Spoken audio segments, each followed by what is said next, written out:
Hello hello hello hello hello hello hello good morning everyone. क्या हाल चाल भाई लोग? Good morning everyone, good morning. कैसे हैं सभी लोग?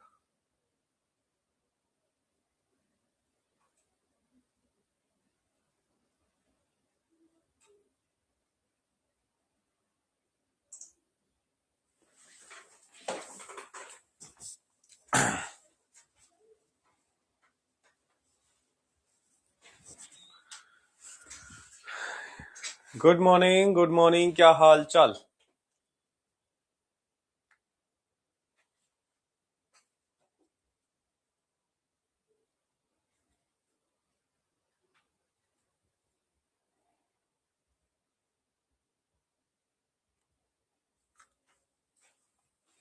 हाँ भाई, क्या हाल चाल? कैसे हैं सभी लोग? तो कैसे हैं आप लोग? बेकार है? क्या हुआ भाई कैब साहब? क्या हुआ? बेकार कैसे हो? सुबह सुबह उठते ही आप ऐसे बोलते हो यार? गलत बात है, तो निगेटिव एनर्जी है। पॉजिटिव एनर्जी रखो अपने अंदर। हमेशा शीशे के सामने खड़े होकर कहो, मैं नहीं कर सकता तो कौन कर पाएगा? क्या ऐसी चीज है जो मैं नहीं कर सकता? ऐसे मतलब अपने आप से अच्छी अच्छी बातें कहो। उससे पॉजिटिव एनर्जी आती है और फिर दिन भर पॉजिटिव काम करो। मतलब करो, उसके लिए कोशिश करो। मतलब इतना कॉन्फिडेंस तो खुद पे होना चाहिए कि मैं नहीं कर पाऊंगा तो कौन कर पाएगा। ये तो मैंने अभी तक अच्छे से शुरू नहीं किया था, अब देखना मैं कर क्या सकता हूँ। ऐसे मतलब अपने लिए।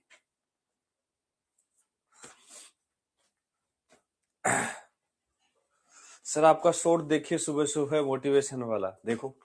आपके लिए कितना कुछ कर रहा हूं मैं। आप सुबह उठो, आपको शॉर्ट्स मिल, एक अच्छी सी बात सुनने को मिले, अच्छा लगता है ना? देख लो कितना काम करते हैं हम। आपके लिए नए नए ट्रिक्स बता रहा हूँ नीट 2025 के पेपर पे। आपको महसूस नहीं होता, लेकिन उस एक एक शॉट के लिए काफी काम करते हैं भाई। कौन सा ऐसा क्वेश्चन है जिसपे अच्छा सा एक मेथड आपको सिखाया जा सकता है? हाँ भाई। सर जैन तक तो सिलेबस खत्म हो जाएगा, बिल्कुल जैन में सिलेबस खत्म हो जाएगा अपना आराम से। पिछली बार से अपन शायद ठीक चल रहे हैं सिलेबस में। पिछली बार के कंपेरेटिवली हम थोड़ा आगे चल रहे हैं जैसा मुझे लग रहा है। आप देखो ना, आज 24 दिसंबर हो गया। इस दिसंबर में ईएमआई खत्म हो जाएगा, ठीक है? और एसी चालू हो जाएगा, तो एसी भी मान लो ऐसे। एसी पूरा तो नहीं होगा, लेकिन एसी चालू हो जाएगा। एसी भी खत्म करने की कोशिश करेंगे। उसके बाद क्या है? EM wave, ray optics. Ray optics एक बड़ा है। रे ऑप्टिक्स में थोड़ा 8-9 लेक्चर लगेंगे। 10 लेक्चर भी लग जाएंगे, आप पता। रे ऑप्टिक्स के अंदर। उसके बाद तो ऐसे है, ऐसे। आज चैप्टर चालू कल खत्म, आज चैप्टर चालू कल खत्म, ऐसे चैप्टर्स हैं। चलो।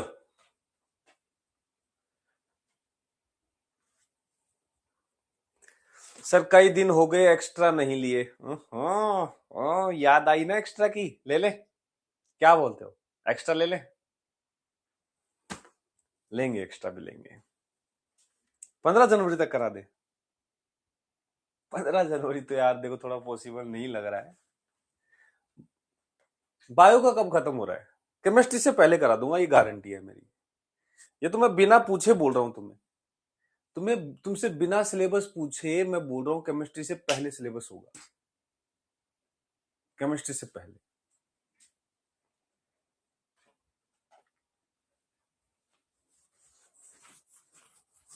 ठीक है ना? और बायो से तो पहले, तो बायो वाले तो उनको कह दे तो वो 2-3 दिन में कहेंगे हाँ भाई सिलेबस हो गया अपना पूरा। उनसे टक्कर नहीं ले सकते भाई। बायो वालों का सिलेबस इतना सा है, वो करा देंगे कभी भी, है ना? अपने को टाइम लगता है भाई देखो। इनऑर्गेनिक बची है ना अभी, बस ठीक है। टेंशन मत लो। केमिस्ट्री से पहले। Zoology first week of Jan में खत्म। तुम मुझे एक्स्ट्रा क्लास दो, मैं तुम्हें सिलेबस दूंगा। तुम क्या बात करते हो भाई? तुम मुझे एक्स्ट्रा क्लास दो, मैं तुम्हें सिलेबस दूंगा। इसी नारे के साथ हम जल्दी जल्दी बढ़े तो मैं 15 जनवरी भी खत्म करा सकता हूं। समझ रहे हो ना? हाँ, चलो।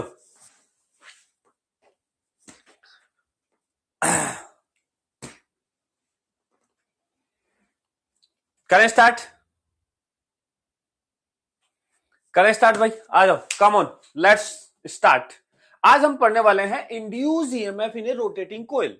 लेकिन उससे पहले जो कल हम पढ़ रहे थे मैग्नेटिक फील्ड के चेंज होने के कारण या different different cases induce EMF के, यही भी उसका एक केस ही है, एक रोटेटिंग कोयल के अंदर।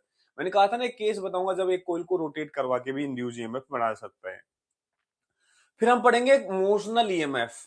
एक मोशन के मतलब सिर्फ एक वायर है, लूप नहीं है, तो उसके मोशन के कारण उसमें इंड्यूस ईएमएफ आता है, उसकी बात करेंगे। चलो पहले क्वेश्चन जो होमवर्क में दिए थे डिस्कस करते हैं, जल्दी जल्दी से आ जाओ, कम ऑन। पहला क्वेश्चन दिया था, दो सिमिलर कोयल लूप हैं जो इक्वल करंट कैरी करते हैं सेम डायरेक्शन के अंदर। दो इक्वल सिमिलर सर्कुलर लूप है, सेम डायरेक्शन के अंदर करंट फ्लो कर रहे हैं। लेट सपोज ऐसे रखें, इसको डायग्राम देना चाहिए, सही क्वेश्चन में हमेशा डायग्राम देता है। ऐसा एक दो लूप है, ठीक है, दोनों सेम डायरेक्शन में करंट फ्लो कर रहे हैं। ऐसे देखो भाई, इधर I2 इधर I1। On moving coil further apart, दोनों को दूर किया भाई, दोनों को दूर किया। दूर ले जाओगे तो अट्रैक्ट करेंगे, क्या बोलती हैं ये?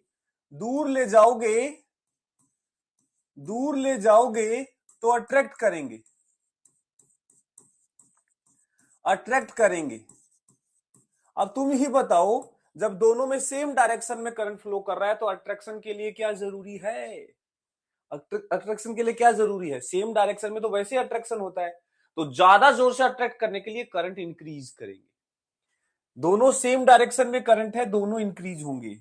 I1 I2 सेम डायरेक्शन में है, सेम डायरेक्शन में है, अट्रैक्शन तो होगा ही, सेम डायरेक्शन में है, और उसको बढ़ाएंगे तो ये दोनों I1 एंड I2 दोनों ही क्या होंगे? बढ़ेंगे। Both increase, increase in both, दोनों में करंट बढ़ जाएगा। दोनों ही इस रिपल्सन से बचने के लिए एक दूसरे को अट्रैक्ट करके करंट बढ़ाएंगे। वहीं यदि इनको पास लाएंगे तो फिर ये करंट घटाएंगी, क्योंकि ये रिपेल करना चाहेंगी। अब रिपेल वैसे तो कर नहीं पाएंगे, करंट तो सेम डायरेक्शन में है, तो ये उल्टा करंट इंड्यूस करेंगे। जो उल्टा करंट जो है, मतलब कुल मिला के दोनों जो अट्रैक्शन जो हो रहा है ना, उसको कम करेंगे, करंट रिड्यूस कर देंगे। ठीक है, हम इसको ऐसे भी समझ सकते हैं कि जब दोनों को दूर ले जा रहे हैं एक दूसरे से, तो एक का फ्लक्स जो दूसरे से पास कर रहा है वो रिड्यूस हो रहा है। भाई इसकी जो फील्ड लाइंस इससे पास कर रही होंगी कुछ ऐसी, जैसे ये वाली फील्ड लाइन है जो अभी यहां ऐसे है, ये वाली फील्ड लाइन इसमें से शायद ऐसे निकल रही होगी, तो ये फील्ड लाइंस जो है वो रिड्यूस करेंगी। क्या करेंगी? रिड्यूस करेंगी। ठीक है, मतलब जैसे जैसे दूर जाएंगे कम होने लग जाएंगी, जो इसमें से जा रही थी वो अब नहीं जाएगी, तो फ्लक्स कम होगा, तो बढ़ाने के लिए इस करंट को बढ़ाने की कोशिश करेंगे ताकि ज्यादा फील्ड लाइंस बने, ज्यादा फ्लक्स बने। बट हमारा काम अट्रैक्शन रिपल्सन से हो रहा है तो इसकी जरूरत नहीं है। नेक्स्ट क्वेश्चन हमारे पास, अगला क्वेश्चन हमारी स्क्रीन पर है। Figure shows a plane figure made of conductor located in magnetic field, if the magnetic field start diminishing the induce current, क्या होगा? मैग्नेटिक फील्ड घटने लग गई, मैग्नेटिक फील्ड घटेगी, फ्लक्स घटेगा, किधर की तरफ? अंदर की तरफ। लेकिन ये लूप देखो ध्यान से, यहां पे लूप में देखो ऐसा लूप है, ये इस तरीके का, ठीक है। तो एक छोटा लूप है, एक बड़ा, मैं ऐसे बोल सकता हूं दो लूप है। लेकिन दोनों में क्या है, यदि इसमें मैं क्लॉकवाइज करंट फ्लो करवाऊंगा तो दूसरे में एंटी क्लॉकवाइज करंट फ्लो करेगा। देखो इनको बना ऐसे रखा है कि एक में क्लॉकवाइज तो दूसरे में एंटी क्लॉकवाइज होगा। अब अंदर की तरफ फ्लक्स जो है, अंदर की तरफ फील्ड घट रही है, फ्लक्स घट रहा है, तो हम किसकी सुने? बड़े की सुने या छोटे की सुने? तुम ही बताओ किसकी सुनी जाए? छोटे में कम फ्लक्स होगा, बड़े में ज्यादा फ्लक्स होगा, तो छोटे का रेट ऑफ चेंज कम होगा, बड़े का रेट ऑफ चेंज ज्यादा होगा, हमेशा बड़े की सुनी जाएगी। ऑब्वियस सी बात है, बड़े वाले की सुनेंगे। तो अकॉर्डिंग टू बिगर लूप, हमेशा किसकी सुनेंगे? बिगर लूप का। बिगर लूप, लार्ज फ्लक्स, तो उसकी सुनेंगे, हमेशा उसकी सुनेंगे। तो बड़े वाला कह रहा है भाई अंदर की तरफ घट रहा है, बढ़ाओ अंदर, बढ़ाओ बढ़ाओ बढ़ाओ बढ़ाओ बढ़ाओ बढ़ाओ बढ़ाओ बढ़ाओ बढ़ाओ बढ़ाओ, क्लॉकवाइज, अंदर की तरफ बढ़ाने के लिए क्लॉकवाइज।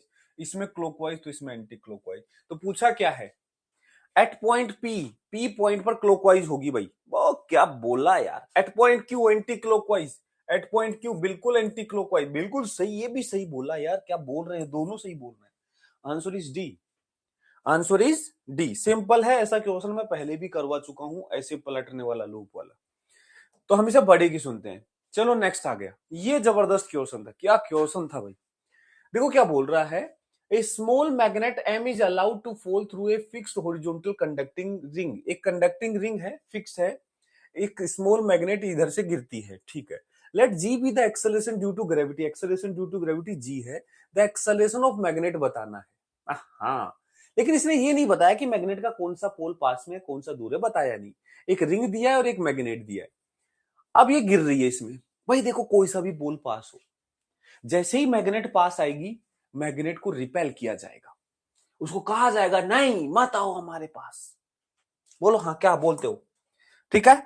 इधर नीचे की तरफ इस पे लगेगा mg, लेकिन ऊपर की तरफ रिपल्सन होगा, रिपल्सन। पास आओगे रिपेल करेंगे, पास आओगे रिपेल करेंगे, तो मैग्नेटिक फोर्स रिपेल करेगा इस पे। जा रही है नीचे, mg नीचे है, रिपल्सन के कारण एक्सेलरेशन जो है, नेट फोर्स mg से कम हो जाएगा। तो एफ नेट जो आएगा that will become less than mg, तो acceleration will become less than G. क्या बोलते हो, लेकिन अब और बिलो का खेल भी खेल रहा है ये। जब ये मैग्नेट ऊपर है तब तो ये कहानी है। चलो अब इस मैग्नेट को नीचे बनाते हैं, आ जाओ। ये लो भाई, ये मैग्नेट चलते चलते नीचे आ गई। किधर कौन सा pole, I don't care, I don't care कि कौन सा पोल किधर है। जब ये पास आ रही होगी तो रिपेल कर रही होगी। अब ये दूर जा रही है, ध्यान से देखो। अब ये इस कोइल के सेंटर से पास करके नीचे जा चुकी है, नीचे जा चुकी है ये। अब ये नीचे जा चुकी है, ठीक है, ये नीचे जा चुकी है, नीचे जा चुकी है। तो अब नीचे से ये, अब जब ये दूर जा रही होगी, दूर जाओगे अट्रैक्ट करेंगे। देखो जब ये पास आ रही थी तो इसको अच्छा नहीं लग रहा था, पास क्यों आ रहे हो, रिपेल कर रही थी। जब पास आ ही गई, अब पास सेंटर पे जब आ गई पास में, तो अब ये चाहती है यार अच्छा लग रहा है मुझे, तो अब दूर मत जाना।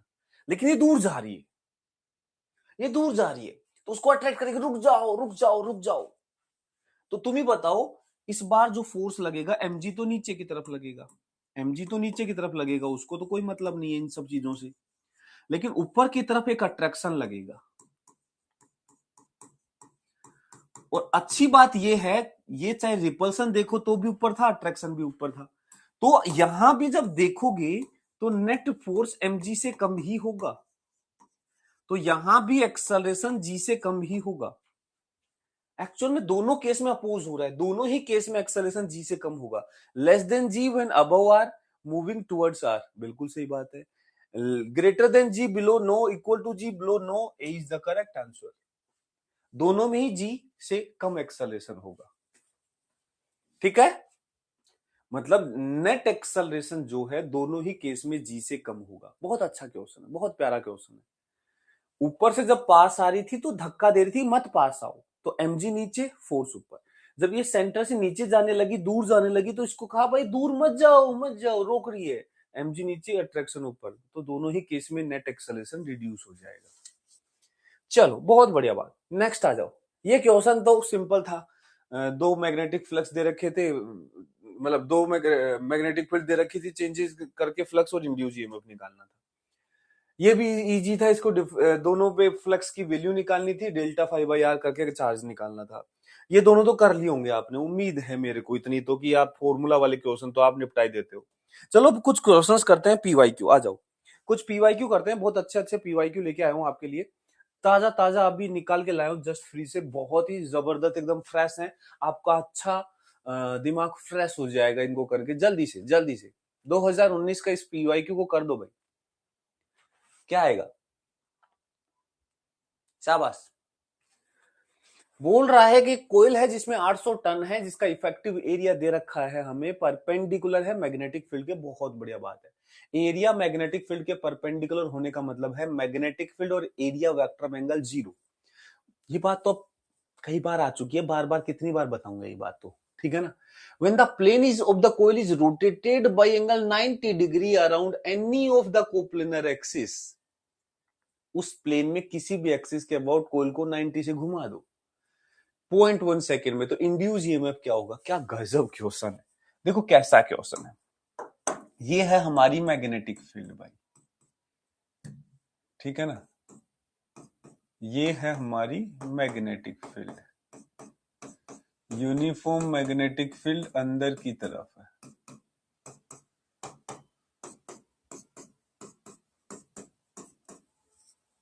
ये है हमारा लूप भाई, ठीक है, ये लूप है, ठीक है। बोला कि इस प्लेन में कोई भी एक एक्सिस लो, हमने कहा भाई ये ले लेते हैं, डायमीटर अच्छा लग रहा है भाई। इस प्लेन में कोई भी एक्सिस लेने, सारी एक ही बात है, ये ले लो, ये ले लो, ये ले लो, ये ले लो, कोई भी एक्सिस इस प्लेन में ले लो। इस एक्सिस के अबाउट इसको 90 डिग्री से रोटेट कर दिया साहब। तुम ही बताओ कैसे हो जाएगी। जैसे ही 90 से रोटेट करोगे, ये लूप ऐसे था, ऐसे ऐसे ऐसे हो जाएगा, ऐसे ऐसे हो जाएगा। क्या बोलते हो, क्या बोलते हो, ऐसे हो जाएगा।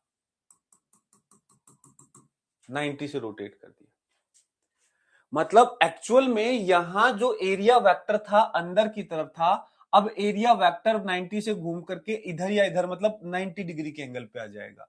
तो यहां इस वाले केस में एंगल बिटवीन एम वेक्टर, या एम वेक्टर की जरूरत नहीं है, B vector and A vector, यहां बी और ए में एंगल 0 डिग्री था, और इसमें angle between B vector and A vector जो है ये 90 हो जाएगा, 90 हो जाएगा।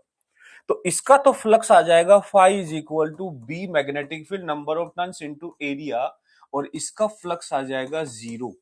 तो डेल्टा फाई हमें क्या पूछा है, ईएमएफ इंड्यूस होगा delta phi upon delta T. Delta phi हो जाएगा B N A, delta T हो जाएगा 0.1, कर दो भाई। बी कितना है, B B B B B आ गया 5 गुना 10 की power -5, number of turns 800, area area area 0.05 upon 0.1। क्या बोलते हो तुम लोग, क्या बोलते हो भाई। तो ये आ जाएगा 0.1 0.05, ये बचेगा 0.5, 0.5 मतलब आधा, आधा मतलब 400, 400 गुना 5, 5 2000, 2000 मतलब 2 गुना 10 की पावर माइनस 0.02, 0.02 आ रहा है भाई। आप बताओ क्या आ रहा है, 0.02 आ रहा है भाई। क्या बोलते हो, है भाई, 0.02 आ रहा है भाई। सर 90 डिग्री होगा तो विजुलाइज नहीं कर पा रहे। देखो मैग्नेटिक फील्ड ऐसे थी, पहले लूप ऐसे था, area magnetic field same direction में, अब 90 डिग्री से घूम गया। मैग्नेटिक फील्ड ऐसे ही है, लूप 90 से घूम गया, तो अब मैग्नेटिक फील्ड लाइन इसके प्लेन से पास कर रही है, जीरो फ्लक्स। क्यों, क्योंकि एरिया वेक्टर और मैग्नेटिक फील्ड में 90 एंगल, तो B dot A, B A cos 90, cos 90 zero, zero flux. उससे कोई फर्क नहीं पड़ता कि तुम इस लूप को ऐसे घुमा रहे हो या डायमीटर के ऐसे घुमा रहे हो या ऐसे घुमा रहे हो, कोई फर्क नहीं पड़ता। अभी ये मैग्नेटिक फील्ड के परपेंडिकुलर प्लेन है, बाद में मैग्नेटिक फील्ड के अलोंग आ जाएगा प्लेन, फ्लक्स जीरो हो जाएगा। क्या बोलते हो भाई। देखो 2019 में 4 नंबर आ गए, कुछ नहीं है, कुछ नहीं है, delta phi by delta T. चलिए कर, ये कर, 2017 में ये क्वेश्चन आया था, ये कर, शाबाश।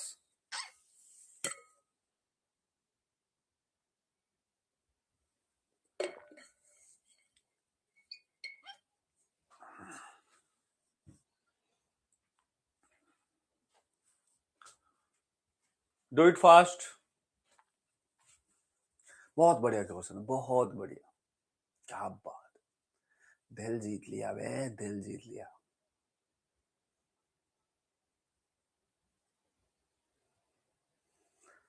Place with its axis coinciding with the solenoid. Oh,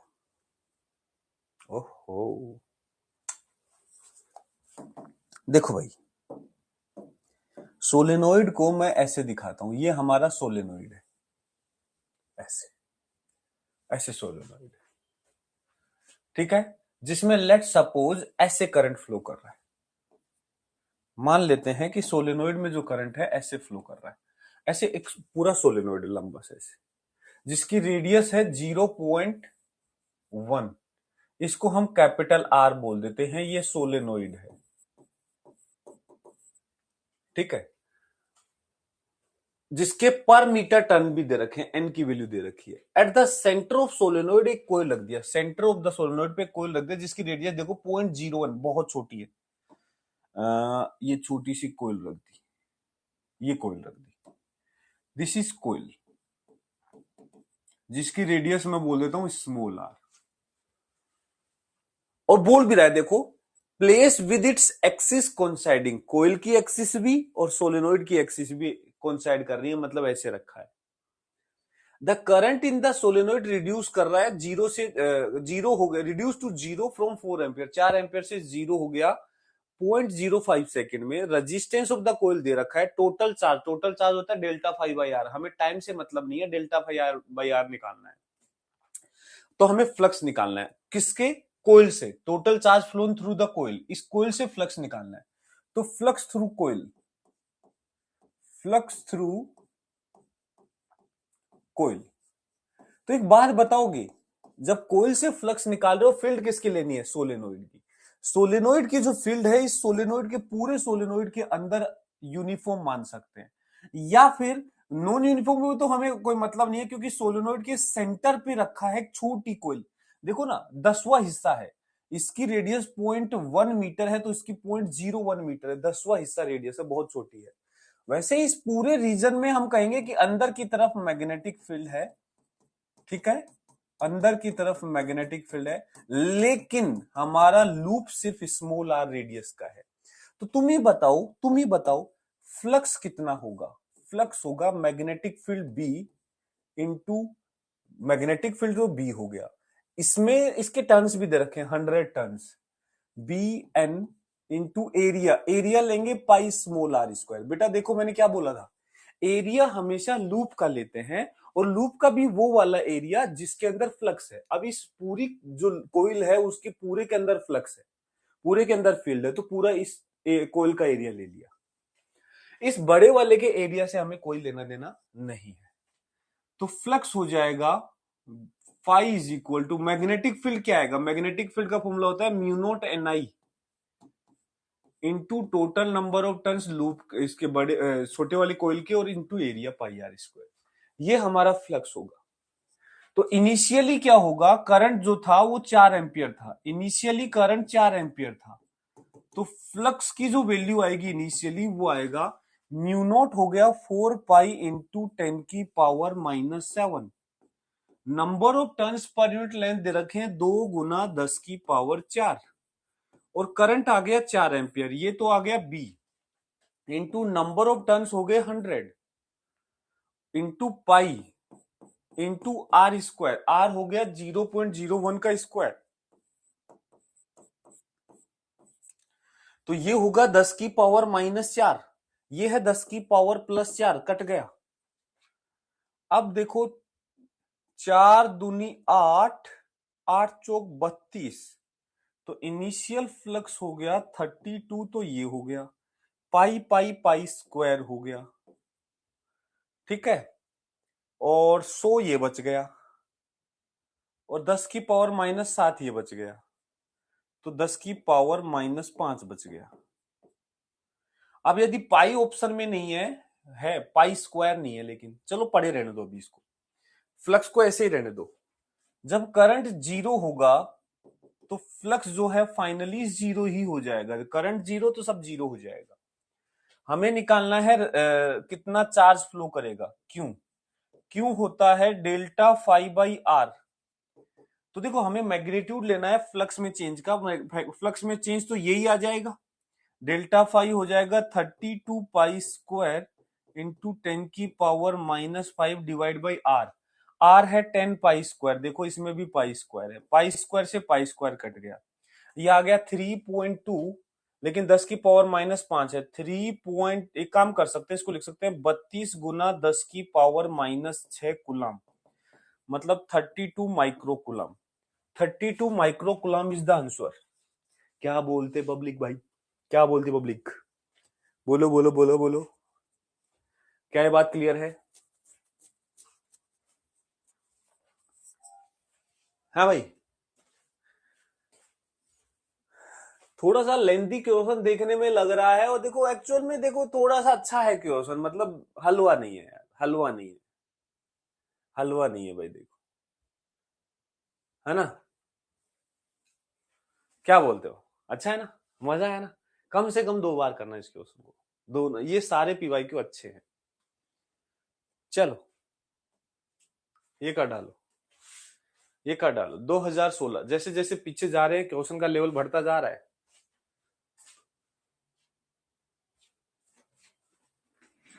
चलो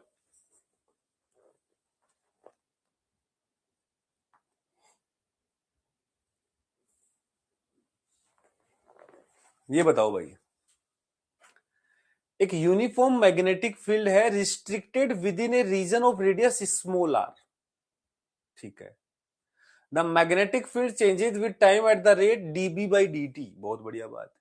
loop 1 of radius r is outside the region, loop 1 of radius capital R is outside the region of magnetic field as shown, ठीक है। Then the EMF generated, ये फालतू में loop 2 का तो कोई काम ही नहीं है। अच्छा लूप 2, ओहो पास में, ओहो ओहो, आहा। तो बोला कि -dB by dt into pi R square in loop 1 and 0 in loop 2। देखो लूप 2 की यदि बात बताओ ना, तो लूप 2 तो मैग्नेटिक फील्ड के पूरा ही बाहर रखा है, तो इससे तो फ्लक्स है ही नहीं एक्चुअल में, इससे तो फ्लक्स जीरो ही है, तो इंड्यूस ईएमएफ भी जीरो ही आएगा, इसमें तो जीरो है, इसकी तो बात ही क्या करें। मैग्नेटिक फील्ड के बाहर रखा है, मैग्नेटिक फील्ड यहां चेंज हो रही है, तो इसमें क्या होगा? कुछ नहीं हो। क्या बोलते हो? क्या बोलते हो भाई? ठीक है, अच्छा, लेकिन इसकी बात करें, इसकी बात करें, इसकी बात करें, तो इसमें देखो फ्लक्स आएगा, फ्लक्स आएगा, फ्लक्स आएगा, फ्लक्स आएगा φ1 is equal to magnetic field into इस लूप का वो वाला एरिया जिसमें फील्ड है। तो एक बात बताओ, एरिया में क्या लू, पाई कैपिटल आर स्क्वायर लू या पाई स्मॉल आर स्क्वायर लू? स्मॉल आर ये वाली रेडियस है, magnetic field small r radius तक है और लूप हमारा कैपिटल आर रेडियस तक है, तो कौन सा रेडियस लू? जल्दी बोल, जल्दी बोल, पाई कैपिटल आर स्क्वायर या pi small r square? Loop का एरिया लेते हैं उस हिसाब से तो pi R square capital R लेना चाहिए, लेकिन इस पूरे में फ्लक्स नहीं है, फ्लक्स सिर्फ और सिर्फ स्मॉल आर रेडियस में ही फील्ड है, मतलब लूप का एरिया लेना है, लेकिन एक्चुअल में लूप तक पूरे में फ्लक्स नहीं है, तो इसलिए हम स्मॉल आर ले रहे हैं। तो b into pi small r square is the flux, तो इंड्यूस ईएमएफ होगा इसका differentiation d phi by dt। यदि मैं विद साइन बात करूं, क्योंकि ऑप्शन में देखो माइनस के साथ है, तो हम लिखेंगे -d∅dt, तो -d∅dt आएगा, माइनस पड़ा रहेगा d/dt of b into pi R square. अब देखो पाई आर स्क्वायर तो कांस्टेंट है, बाहर आ जाएगा, बचेगा -dB/dt into pi R square. क्या बोलती पब्लिक, क्या बोलती पब्लिक भाई? मजा आया? ये सारी चीजें मैंने पढ़ाई है तुम्हें, आप कर सकते हो, ये सारी चीजें मैंने जो स्टार्टिंग में फ्लक्स सिखाया था वही बता दी थी कि एरिया इतने में है। पिछले केस में क्या है, मैग्नेटिक फील्ड बड़े एरिया में थी और लूप छोटा था। इस केस में क्या है, मैग्नेटिक फील्ड छोटे एरिया में है, लूप बड़ा है। ये दोनों केसेस मैंने अच्छे से समझाए थे तुम्हें स्टार्टिंग में ही फ्लक्स में, और इसमें फ्लक्स का ही खेल है भाई, देखो यहाँ पे फ्लक्स का ही खेल है बस, ठीक है ना? बहुत बढ़िया, बहुत बढ़िया, क्या क्या गजब यार, क्या गजब आंसर देते हो आप लोग, सच में दिल जीत लेते हो। चलो एक इस क्वेश्चन का आंसर दे दो, शाबाश, इस क्वेश्चन का आंसर और दे दो, ये थोड़ा सा हटके क्वेश्चन है, अलग क्वेश्चन है, बाकी इजी है, that is not a difficult problem. ठीक है, आप बढ़िया जवाब दे दोगे आराम से, शाबाश। इस बार एक इलेक्ट्रॉन है जो इस एक्स वाई रास्ते पे मूव कर रहा है, ठीक है। एबीसीडी एक कोइल है, बहुत बढ़िया बात है, क्या कोइल है यार। Adjacent to the path of the electron, इस पाथ के बिल्कुल बाजू में है। What will be direction of current if any, यदि कोई है तो, इंड्यूस इन द कोइल, जो इंड्यूस करंट यदि कोई है तो उसकी डायरेक्शन क्या होगी। पहला बोल रहा है करंट ही नहीं है इंड्यूस, दूसरा बोल रहा है ए से ए बी सी डी ऐसे होगी, ए बी सी डी, तीसरा बोल रहा है A D C B, A D C B है वही वो, ए डी सी बी है वही वो। ये इसको वो बच्चों वाली बीमारी हो गई है ना, ए डी सी बी। और चौथा बोल रहे the current will reverse its direction as the electron goes pass the coil, क्या बोलते हो। तो एक्चुअल में देखो, एक इलेक्ट्रॉन इधर मूव कर रहा है, क्या एक चार्ज पार्टिकल के कारण, मैंने आपको मैग्नेटिक फील्ड बताई थी, एक चार्ज पार्टिकल के कारण magnetic field mu naught upon 4 pi q v sine theta upon R square, याद आया।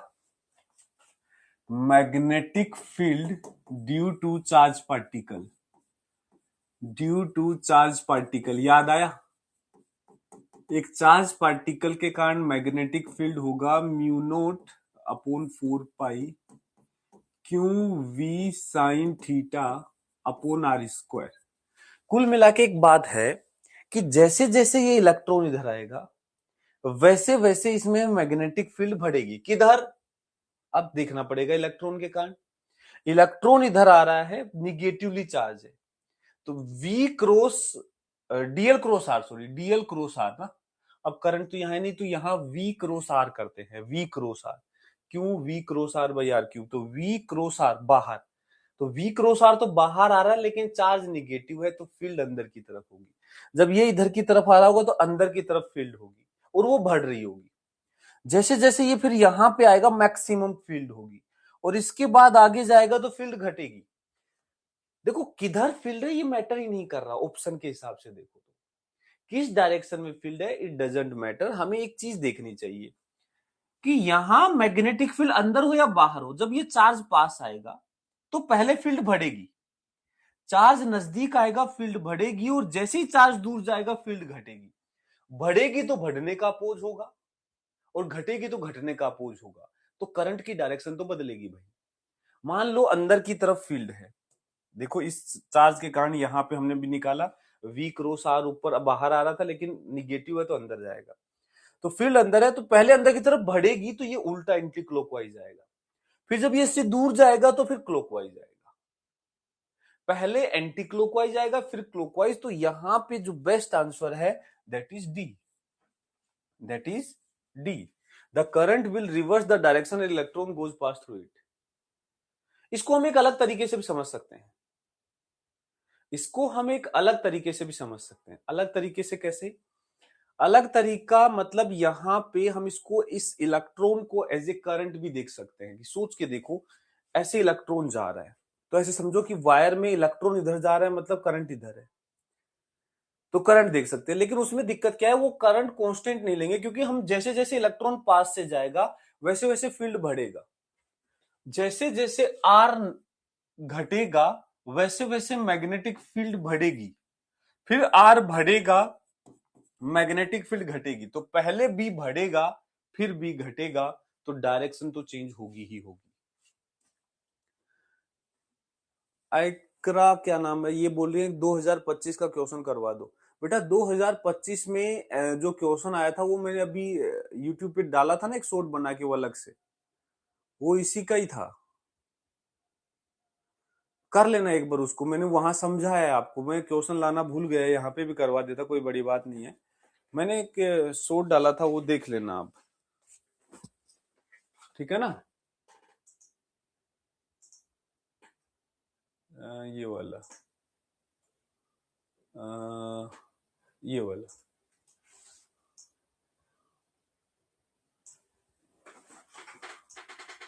ये वाला, ये वाला क्वेश्चन मैंने ना,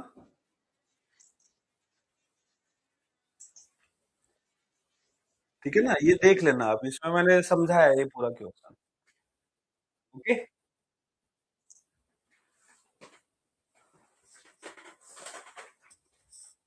चलो,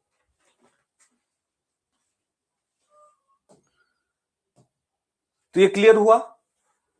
ये बात क्लियर हुई, जैसे जैसे इलेक्ट्रॉन पास आएगा डिस्टेंस कम होगी, तो जितना पास होगा लूप के, फ्लक्स की रेट ऑफ फील्ड की रेट ऑफ चेंज उतनी बढ़ जाएगी, फील्ड तेज होने लग जाएगी, फ्लक्स बढ़ने लग जाएगा, फ्लक्स बढ़ने लगेगा तो घटाने की कोशिश करेगा, लेकिन जैसे इलेक्ट्रॉन दूर जाएगा फिर फ्लक्स घटने लग जाएगा तो उसको बढ़ाने की कोशिश करेगा। ठीक है। डायरेक्शन की बात करूं तो एक चार्ज पार्टिकल के कारण मैग्नेटिक फील्ड की डायरेक्शन निकालने के लिए हम वी क्रॉस आर करते हैं। वी क्रॉस आर ऊपर की तरफ है तो बाहर आ रहा है, लेकिन ये इलेक्ट्रॉन है, निगेटिवली चार्ज है, तो बाहर नहीं अंदर की तरफ होगा, क्योंकि यहाँ क्यू बी होता है, तो फील्ड अंदर की तरफ है, लेकिन पास आएगा तो अंदर बढ़ रहा है, दूर जाएगा तो अंदर घटेगा, तो उसके हिसाब से हम डायरेक्शन ऑफ इंड्यूस करंट भी बता सकते हैं। लेकिन यहाँ वो पूछ नहीं रहा, वो बस ये देख रहा है कि भाई बदलेगी क्या, बदल रही है, बिल्कुल बदल रही है। ठीक है, आगे बढ़े अब, आगे बढ़े अब। हाँ भाई, आगे बढ़े एक बार।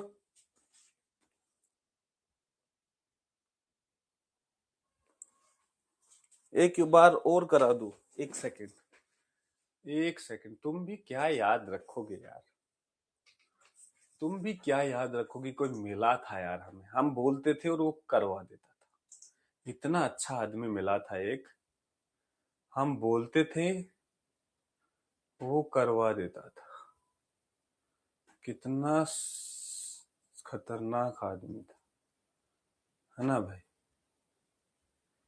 है ना भाई। Just a second, just a second, just a second. ला ला ला ला ला ला ला ला ला ला ला ला ला, ये लो ये लो रे रे।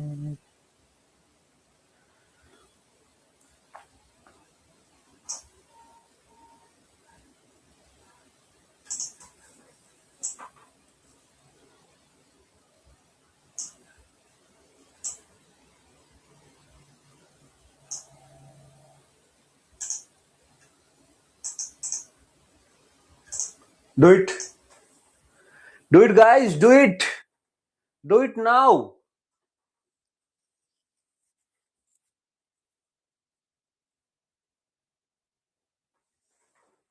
करो,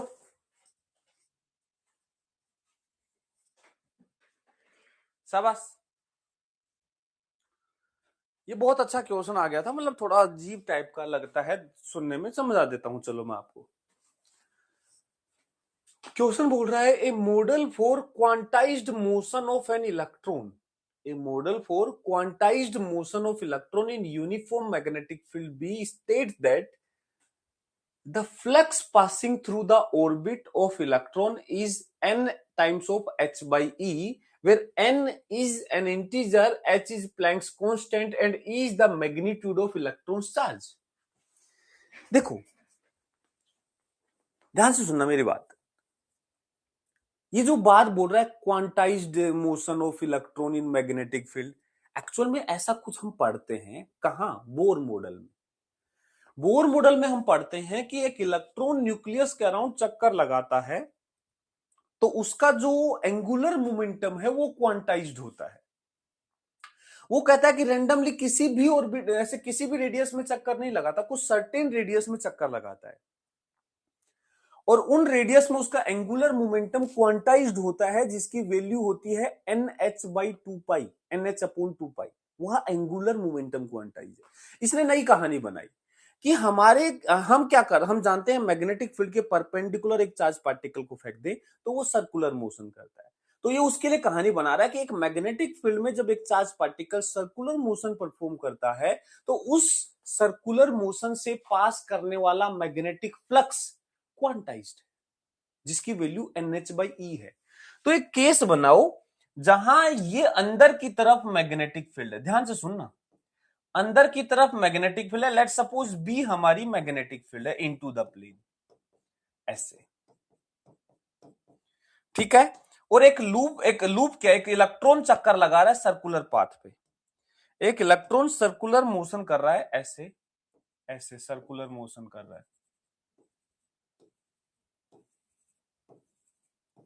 ये कोई लूप वूप नहीं है, एक इलेक्ट्रॉन सर्कुलर मोशन कर रहा है, ठीक है। ये एक इलेक्ट्रॉन है जो एक सर्कुलर मोशन कर रहा है किसी आर रेडियस में, मान लेते हैं इसकी रेडियस आर है, ध्यान से सुनना।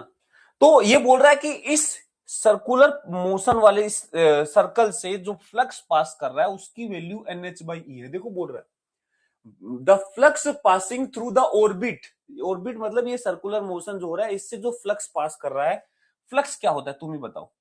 फ्लक्स का फॉर्मूला होता है magnetic field into area, area होगा पाई आर स्क्वायर, यहां नंबर ऑफ टर्न्स तो कुछ है नहीं, एक चक्कर लगा रहा है इलेक्ट्रॉन, तो एक सर्कल का एरिया हो गया pi R square, magnetic field B होगी, ये हो गया फ्लक्स।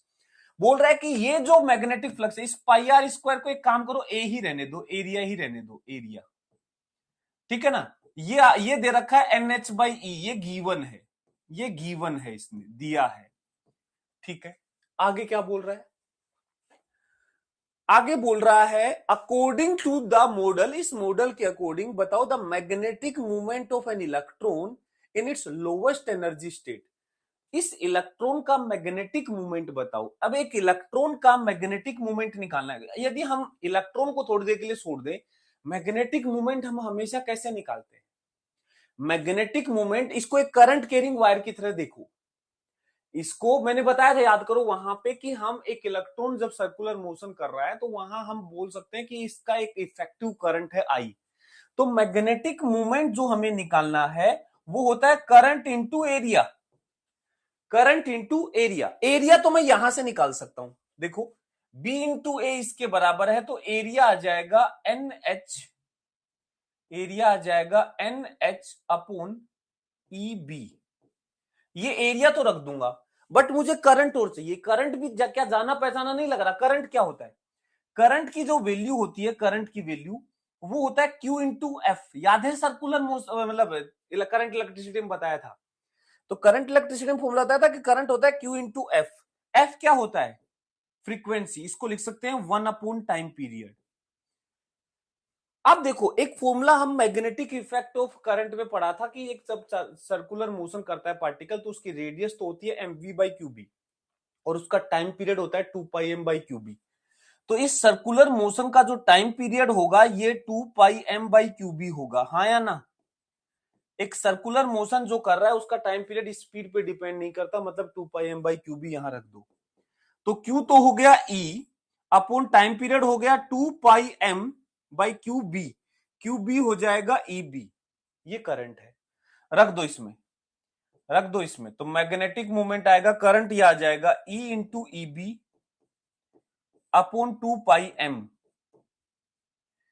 मास है m, ये स्मॉल m है, ठीक है, 2πm इंटू एरिया, एरिया आ जाएगा NH/EB, तो देखो यहां से EB से EB कट जाएगा, ये आ जाएगा n times of EH upon 2πm, NH upon 2πm, ये आ जाएगा मैग्नेटिक मूवमेंट, ठीक है। इसने बोला सबसे लोवेस्ट ऑर्बिट में, देखो बोला है magnetic movement of electron lowest energy state, lowest energy, lowest state कौन सी है, लोवेस्ट एनर्जी स्टेट बताओ, लोवेस्ट एनर्जी स्टेट मतलब n=1, ग्राउंड स्टेट की बात कर रहा है, तो उसमें जो मैग्नेटिक मूवमेंट है वो आ जाएगा EH upon 2πm, EH upon 2πm हमारा मैग्नेटिक मूवमेंट आ जाएगा, तो क्या आंसर आ जाएगा EH अपॉन 2πm, ये आंसर आ जाएगा, ये आंसर आ जाएगा।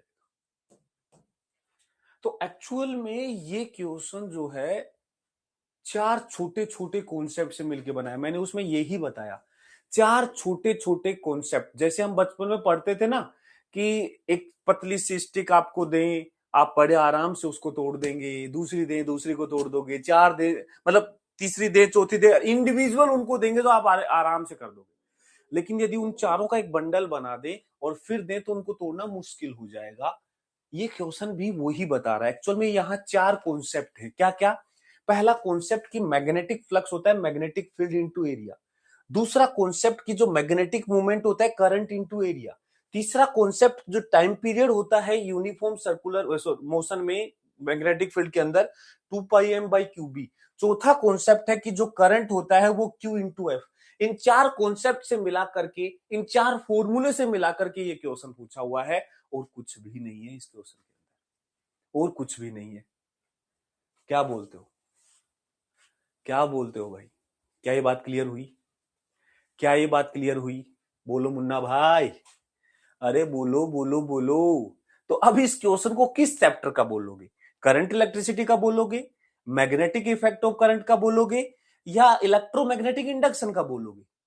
करंट का भी कॉन्सेप्ट काम में आ रहा है, मैग्नेटिक फील्ड वाला मैग्नेटिक इफेक्ट ऑफ करंट भी काम आ रहा है, और साथ ही साथ यहां पे ये वाला फ्लक्स वाला भी काम आ रहा है। सारे काम आ रहे हैं, मिक्स हो गया। वहां इतना कैसे सोच पाएंगे? कई बार देखो, जरूरी नहीं है। तो हम किसने कहा कि नीट 2025 में आपको 45 के 45 क्वेश्चन करने थे? वैसे देखा जाए तो थोड़ा सोचना मुश्किल थोड़ा है। मानते हैं कि इस चीज को यदि सोचोगे तो आपको 25-30 सेकंड तो इसको समझने में ही लगेंगे। 1 मिनट शायद हो सकता है इसको सोचने में ही लगे, और फिर अगले 30-40 सेकंड इसको सोल्व करने में, 1 मिनट सोल्व करने में लगे, तो 2 मिनट लग जाएगा इस क्वेश्चन में, लग जाएगा यदि आप अच्छे स्टूडेंट हो तो। अदरवाइज आप स्किप भी कर सकते हो, कोई बड़ी बात नहीं है। ठीक है ना? ये वाली बात है भाई। देखो, चलो, बट इसमें ऐसा कुछ नहीं था जैसा उस सरफेस टेंशन वाले क्वेश्चन में था। नीट 2025 में 45 क्वेश्चंस में से इकलौता एक वो ऐसा क्वेश्चन था जो तुमसे होना ही नहीं था, होना ही नहीं था। इवन जेई का बच्चा भी बैठा होता ना, तो रेयर द रेयर बच्चा उसको करता जो एडवांस का बहुत खतरनाक नॉलेज रखता है। रेयर द रेयर बच्चा। तो वो क्वेश्चन को छोड़ दो, बाकी क्वेश्चन टफ थे। ये भी टफ क्वेश्चन है, नो डाउट। एकदम से देखते दिमाग हिल जाता है, करूं क्या? ये क्वांटाइज्ड मोशन ऑफ इलेक्ट्रॉन, क्या हमने पढ़ा ही नहीं, आउट ऑफ सिलेबस, ऐसे लगता है। तो ऐसे क्वेश्चंस टफ हैं नो डाउट, लेकिन विद इन द पोर्शन है कि जो आपने पढ़ी है उन्हीं चीजों में से पूछा गया है। ठीक है ना? मैं ऐसे नहीं बता रहा हूं कि नहीं ये तो बहुत इजी क्वेश्चन है, मैं इजी नहीं बोल रहा हूं इसको, अच्छा क्वेश्चन है, लेकिन जो आपने पढ़ी है उन्हीं चीजों से सोल्व हो रहा है। वो सरफेस टेंशन का क्वेश्चन, मतलब वो बहुत ज्यादा लेवल हो गया था, वो आप नहीं सोच सकते, क्योंकि उस टाइप की चीजें नीट में पढ़ाई नहीं जाती। चलो, अब आते हैं वापस से आगे। Induced EMF in a rotating coil. एक कोयल को रोटेट करें तो उसमें इंड्यूस ईएमएफ क्या होगा? इस क्वेश्चन पे लिख देता हूं नीट 2025।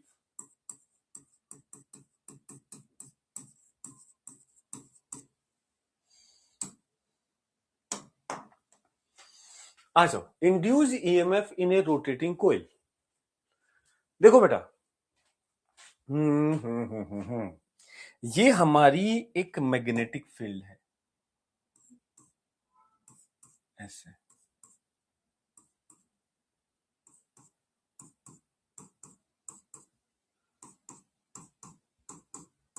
यूनिफॉर्म मैग्नेटिक फील्ड है, यूनिफॉर्म मैग्नेटिक फील्ड है बी, कांस्टेंट है। इसमें एक लूप रखा हुआ है, दिख रहा है? ये लूप रख दिया, ठीक है। इस लूप को, वैसे एक बात बताओ, इस लूप को यदि मैं इसके अबाउट, इस सेंटर के अबाउट ऐसे रोटेट करूं, इंड्यूस करंट किधर आएगा? शाबाश। यदि इस लूप को यूनिफॉर्म मैग्नेटिक फील्ड में इसके एक्सिस के अबाउट रोटेट करूं तो इंड्यूस करंट किधर आएगा? किधर आएगा? इंड्यूस करंट किधर आएगा?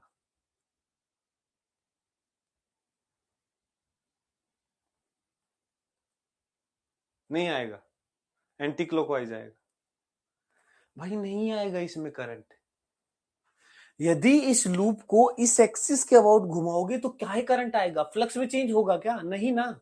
Magnetic field area B A cos zero 1 हो गया, तो बी इंटू ए, कोई फ्लक्स में चेंज नहीं हो रहा।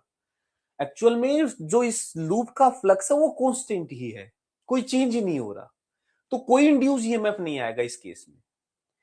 लेकिन यदि इसी लूप को मैं इस एक्सिस के अबाउट घुमा दूं, इस एक्सिस के अबाउट घुमा दूं,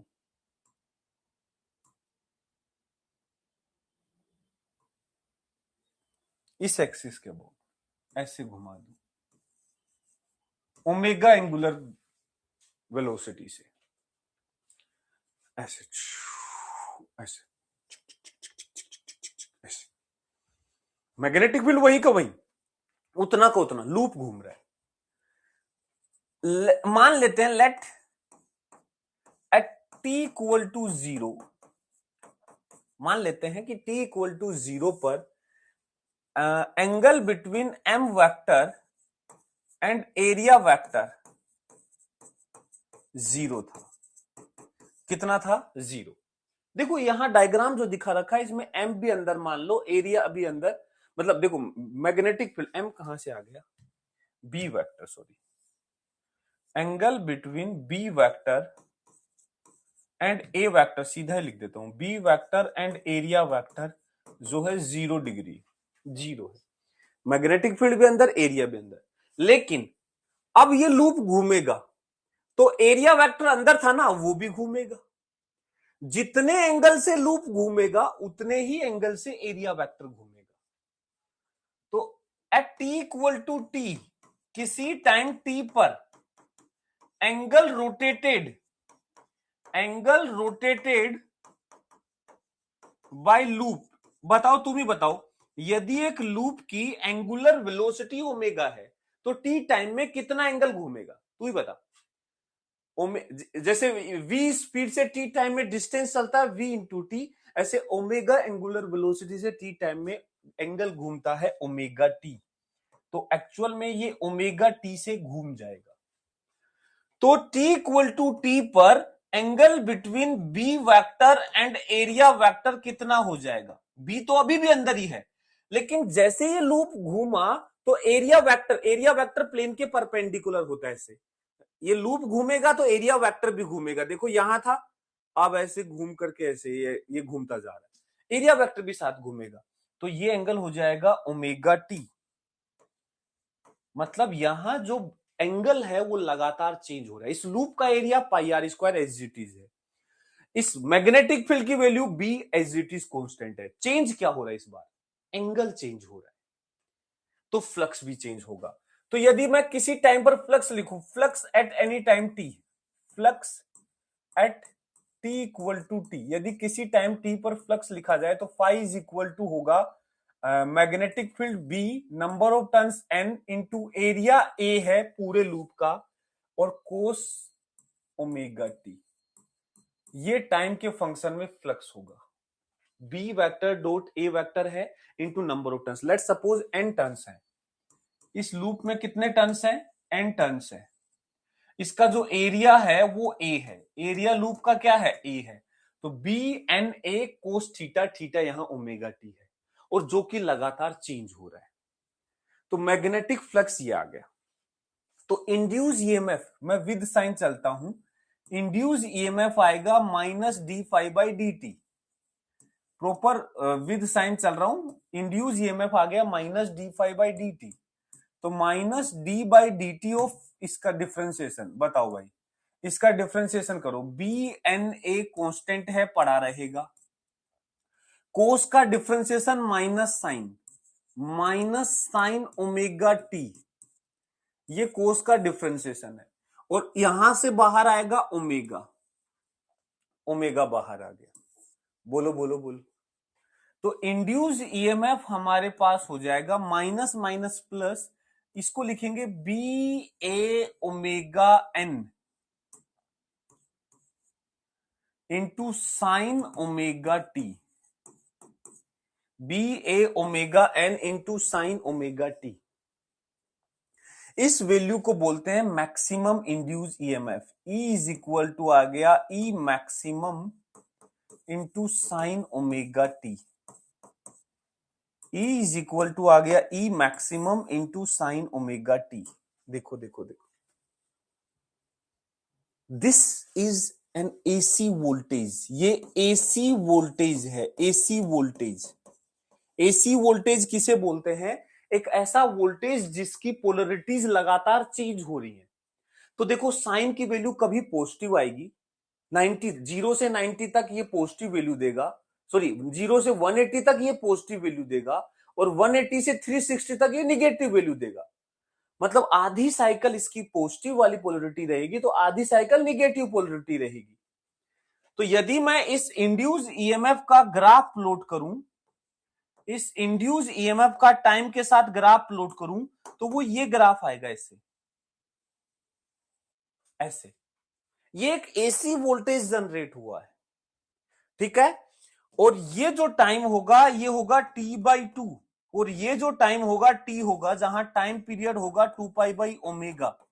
इस लूप के एक पूरे रोटेशन का टाइम पीरियड, ओमेगा से रोटेट कर रहा है तो 360, मतलब 2π एंगल घूमने में टाइम लेगा 2π/ओमेगा। तो टाइम पीरियड इसका 2π/ओमेगा होगा। ये एक एसी जनरेटर है, exactly this is an AC generator, this is an AC generator. AC generator यही होता है भाई। एसी जनरेटर जो हमारे पास होता है, जो बड़े बड़े जो हाइड्रो प्लांट में, थर्मल प्लांट में जो एसी जनरेटर लगे रहते हैं, जो एसी इलेक्ट्रिसिटी जनरेट करते हैं, उनमें यही प्रिंसिपल काम करता है। एक मैग्नेटिक फील्ड के अंदर वहां एक कोयल को रोटेट कराया जाता है मैकेनिकल पावर देकर के। पानी को ऊपर से गिराया टरबाइन के ऊपर, टरबाइन के ऊपर पानी गिरने से पानी के साथ टरबाइन घूमने लगा। ये टरबाइन कनेक्टेड होता है एक कोयल के साथ जिसे रोटर बोलते हैं। उस रोटर में वाइंडिंग्स होती है, कोयल होती है, और उसके सराउंडिंग मैग्नेटिक फील्ड होती है। जब वो कोयल मैग्नेटिक फील्ड में घूमती है तो इंड्यूस करंट इंड्यूस ईएमएफ आता है, and this voltage is called AC voltage. इस तरीके से अल्टरनेटिंग वोल्टेज जनरेट होता है।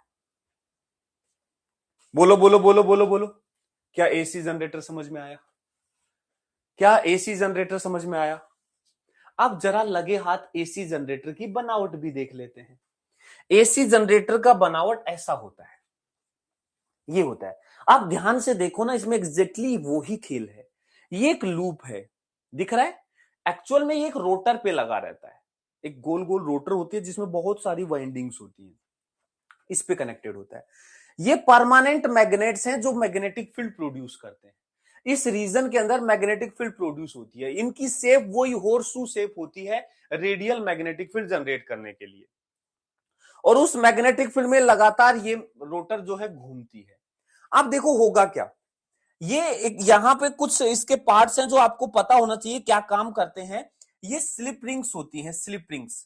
स्लिप रिंग्स क्या होती हैं एक्चुअल में? जो हमारी जो वाइंडिंग है उसके दो टर्मिनल निकल रहे हैं, ये दोनों टर्मिनल लगातार घूमेंगे। यदि मैं यहां इस टर्मिनल से वायर कनेक्ट कर दूंगा, सीधा इससे कनेक्ट कर दूंगा, तो सोचो वायर की क्या हालत होगी। लगातार ये जब घूमेंगे तो वो वायर लिपटने लग जाएंगे एक दूसरे के ऊपर, थोड़ी देर में लिपट के टूट जाएंगे। यदि हम इस कोयल को सीधा वायर इससे परमानेंट कनेक्ट कर देंगे तो घूमने के कारण वायर लिपट करके टूट जाएगा। तो इसको प्रैक्टिकली फिजिबल हो उसको बनाने के लिए स्लिप रिंग्स बनाए गए। Slip rings like a ring, ऐसे रिंग है जो एक इस वायर से कनेक्टेड है, बुश टाइप में होते हैं, ऐसे गोल गोल रिंग टाइप में कॉपर के। वायर जाकर के इस पे कनेक्ट हो जाता है एक रिंग के ऊपर। तो अब ये जब वायर घूमेगा तो ये रिंग भी घूमेगी। ऐसे ही दूसरा वायर दूसरी रिंग के साथ कनेक्ट हो जाता है, एक सर्कुलर रिंग इससे कनेक्ट हो जाती है। तो ये देखो, ये वाला जो रिंग है ये इस वाले वायर से कनेक्टेड है, और दूसरा वाला वायर इसके अंदर से आ रहा है, टच नहीं कर रहा है उसको, अंदर से आ रहा है और दूसरी रिंग से कनेक्टेड है। मतलब इस वाले वायर का टर्मिनल यहां निकाल दिया और इस वाले वायर का टर्मिनल यहां निकाल दिया। अब ये लगा हुआ है कार्बन ब्रश। कभी आपने किसी ग्राइंडर वगैरह में देखा हो एक ब्रश कार्बन बुश बोलते हैं उसे, कार्बन बुश घिस गया भाई उसको चेंज करो।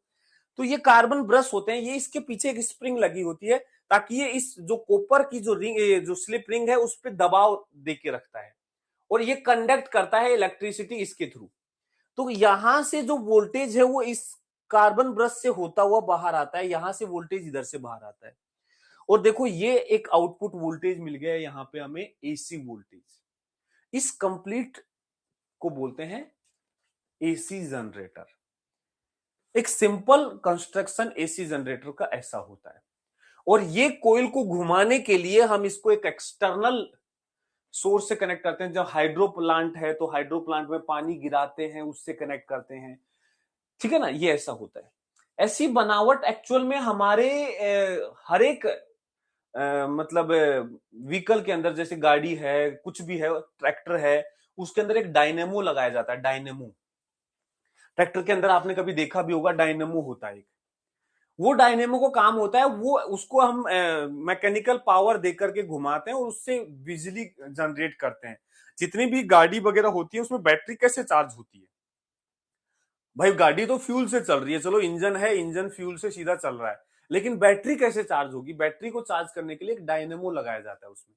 वो एक एसी जनरेटर ही होता है, वहां से वो इलेक्ट्रिक बिजली जनरेट करता है। लेकिन वहां हमें डीसी के फॉर्म में चाहिए होता है, तो उसका थोड़ा वर्किंग अलग होता है, बट ओवरऑल द प्रिंसिपल ऐसा ही कुछ होता है। एसी जनरेटर ऐसे डीसी जनरेटर भी बना सकते हैं, उसमें पोलरिटीज को चेंज होने से बचाया जाता है, वो एक अलग काम है, वो अब हम नहीं समझेंगे। हमारा एसी जनरेटर यहां पे समझने का मकसद है। तो कुल मिला के एसी जनरेटर में जो हमारा इंड्यूस ईएमएफ होगा that will be B A omega N, या मैं कहूं ई इज इक्वल टू होगा E maximum into sine omega T. E maximum into sine omega T, ये हमारा इंड्यूस ईएमएफ होगा, ठीक है, एसी वोल्टेज।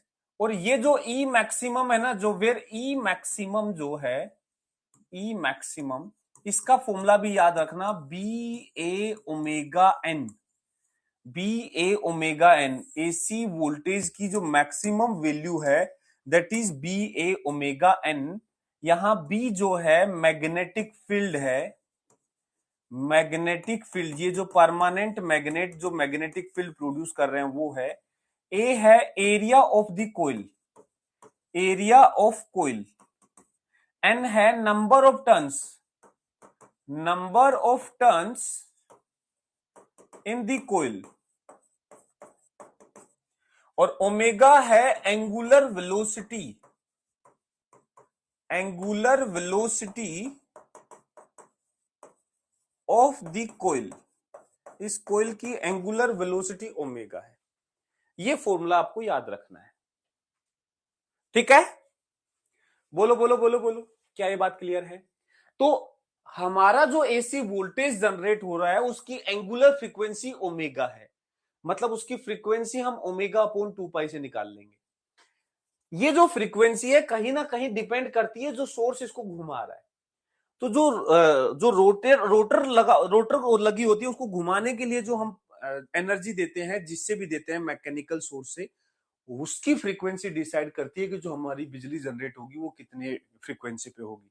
तो जो हमारे पावर प्लांट्स होते हैं जहां पे हम इलेक्ट्रिसिटी जनरेट करते हैं, तो उनमें जो रोटर है उसको इस तरीके से घुमाया जाता है कि आउटपुट फ्रीक्वेंसी 50 हर्ट्ज पर मेंटेन रहे, ठीक है ना? 50 हर्ट्ज पर, हम 50 हर्ट्ज की फ्रीक्वेंसी चाहते हैं तो 50 हर्ट्ज पर मेंटेन रखते हैं।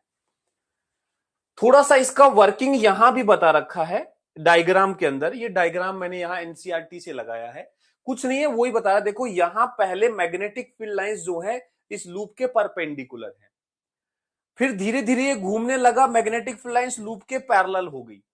एक चीज यहां नोटिस करना, नोटिस करने वाली चीज ये है, देखो फ्लक्स है ना, फ्लक्स है, वो था phi is equal to B N A into cos omega t, flux ये था। और इंड्यूस ईएमएफ है B N A into omega sine omega T. इस वैल्यू को छोड़ो थोड़ी देर के लिए, इन दोनों को देखो।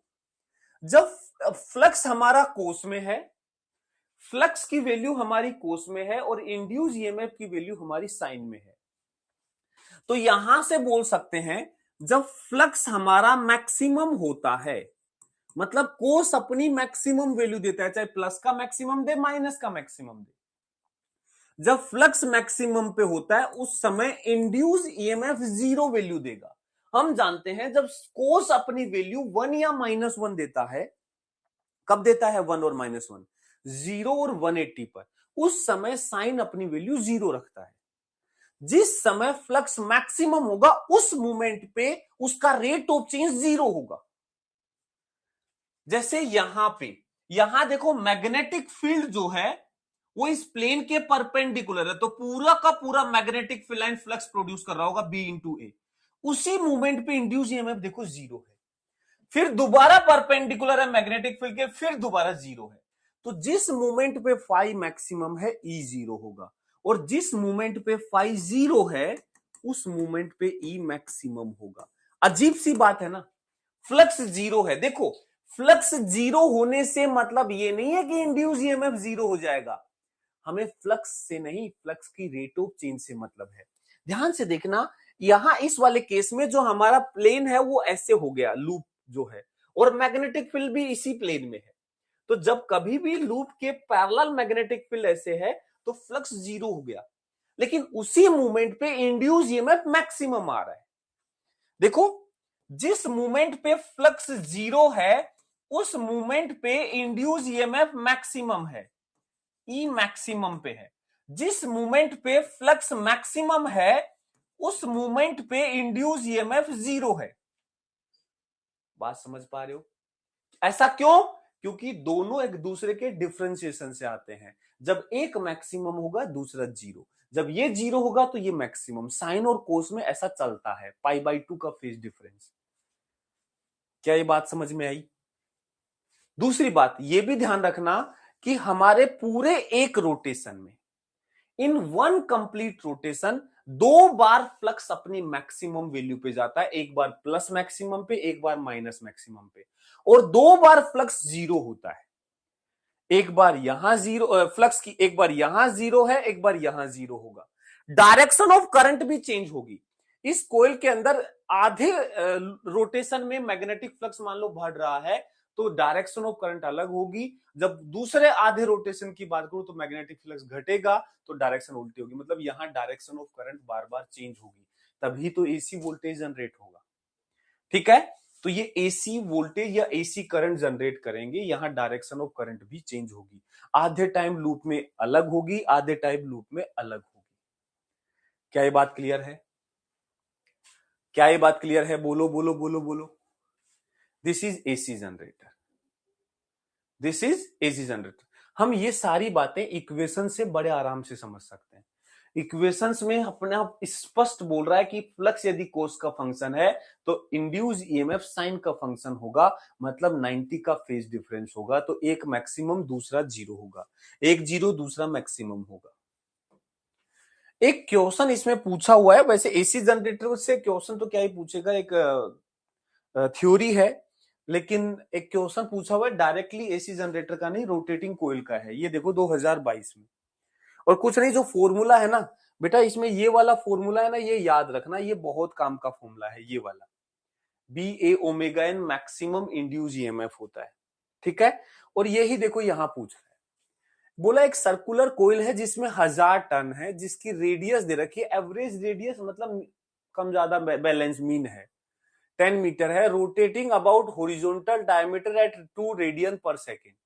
If the vertical component of earth magnetic field, देखो हॉरिजॉन्टल डायमीटर के अबाउट, मतलब हमारा लूप ऐसे है और ये हॉरिजॉन्टल डायमीटर है तो ऐसे घूम रहा है।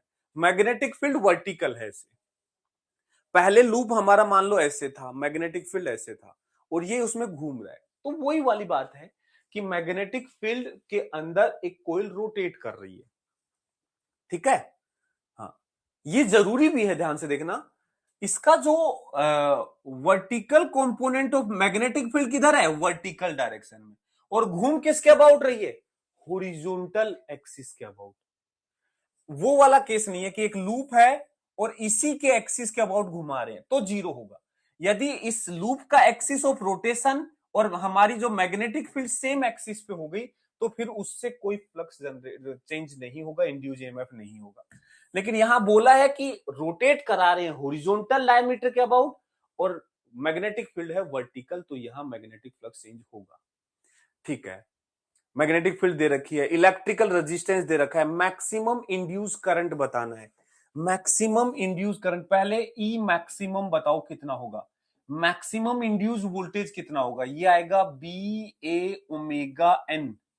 तो बताओ मैक्सिमम करंट कितना होगा, maximum voltage upon resistance maximum current होगा, मतलब B A omega N upon R, रख दो वैल्यू, मैक्सिमम करंट आ जाएगा। बी कितना है, बी दे रखा है 2 × 10⁻⁻⁵, एरिया कितना है pi R square, pi into radius, radius है 10 का square, B A omega, omega कितना दे रखा है 2 radian per second, and number of turns कितना दे रखा है 1000 अपून आर, आर कितना दे रखा है 12.56, एक्चुअल में ये 4 पाई लिखा हुआ है, देखो 3.14 गुना 4, 4 पाई, तो देखो 2 दूनी 4 इंटू पाई, इससे कट जाएगा, 2 दूनी 4 पाई, इससे कट जाएगा 1000, और ये 3 ये 2 ये 10⁻5 10⁻⁻5, मैक्सिमम करंट 1 एम्पियर आ जाएगा, मैक्सिमम करंट 1 एम्पियर आ जाएगा। This is the answer, this is the answer. तो देखो यदि हमें याद है ना कि यार रोटेटिंग कोयल में मैग्नेटिक फ्लक्स में मैक्सिमम वैल्यू ये याद है, तो बड़े आराम से मजे मजे में कर दोगे।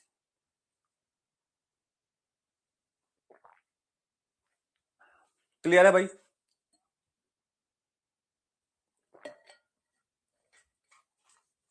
हाँ भाई, बोलो बोलो बोलो। यहां तक मामला क्लियर है? ये रोटेटिंग कोयल का हो गया। क्वेश्चन एक बार समझाओ, समझा देता हूं चलो। हमारा एक लूप है जो हॉरिजॉन्टली ऐसे है, ठीक है, हॉरिजॉन्टल डायमीटर के अबाउट उस लूप को घुमा रहे हैं, लूप ऐसे है, इसको घुमा रहे हैं, मतलब एक पेज से आपको समझाऊं, अब सर्कुलर तो नहीं है मेरे पास, ऐसा है, ये पेज है ऐसे रखा हुआ है, मैग्नेटिक फील्ड वर्टिकल है, हॉरिजॉन्टल डायमीटर के अबाउट इसको ऐसे घुमा रहे हैं। तो अभी देखो इस सिचुएशन में मैग्नेटिक फील्ड अभी ऊपर था, तो यहां से मैग्नेटिक फील्ड ऐसे और एरिया वेक्टर भी ऐसे ही हो जाएगा, तो फ्लक्स मैक्सिमम है। ये घूमते घूमते घूमते ये 90 पे जाएगा, फ्लक्स 0 हो जाएगा, फिर घूमते घूमते घूमते यहां आ जाएगा, फ्लक्स वापस से मैक्सिमम होगा लेकिन निगेटिव मैक्सिमम, एरिया वेक्टर अब नीचे आ जाएगा, बी ऊपर है, फिर घूमेगा 0, फिर वापस से मैक्स, इस तरीके से चेंज हो रहा है। तो ये वही तो क्वेश्चन आ गया जो अभी हमने किया था, सेम ही तो क्वेश्चन है, मैग्नेटिक फील्ड के परपेंडिकुलर ऐसे, कभी परपेंडिकुलर प्लेन होता है, कभी उसके प्लेन में आ जाता है और घूम के फ्लक्स चेंज कर रहा है, इंड्यूस करंट आ रहा है। कल क्लास बंद रहेगी क्या? हाँ बेटा, कल तो छुट्टी है ना, कल छुट्टी है, मजे मजे करो, या रख लू क्लास?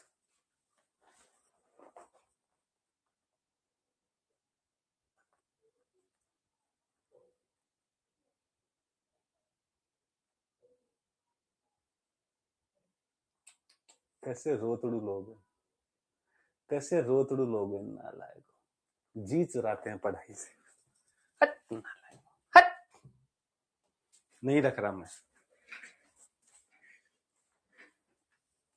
चलो आ जाओ,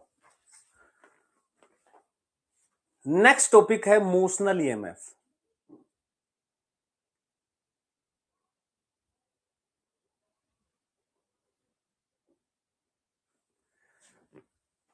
मोशनल ईएमएफ,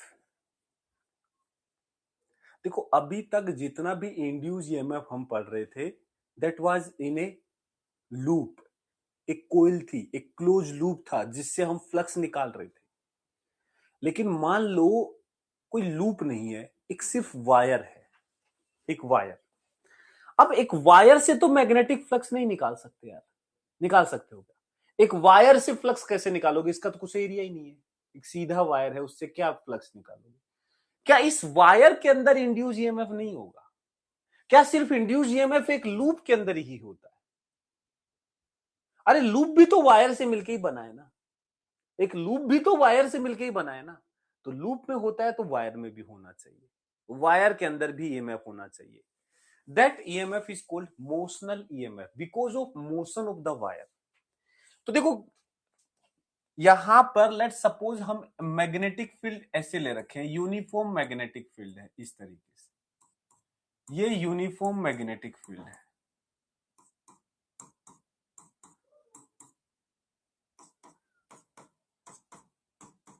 ठीक है, इसके अंदर एक हमारा वायर रखा है, वायर को थोड़ा मोटा करके दिखा देता हूं, वायर को थोड़ा सा ऐसे मोटा करके दिखा देता हूं ताकि देखने में अच्छा लगे,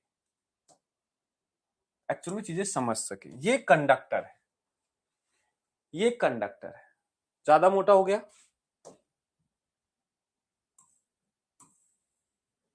ऐसे।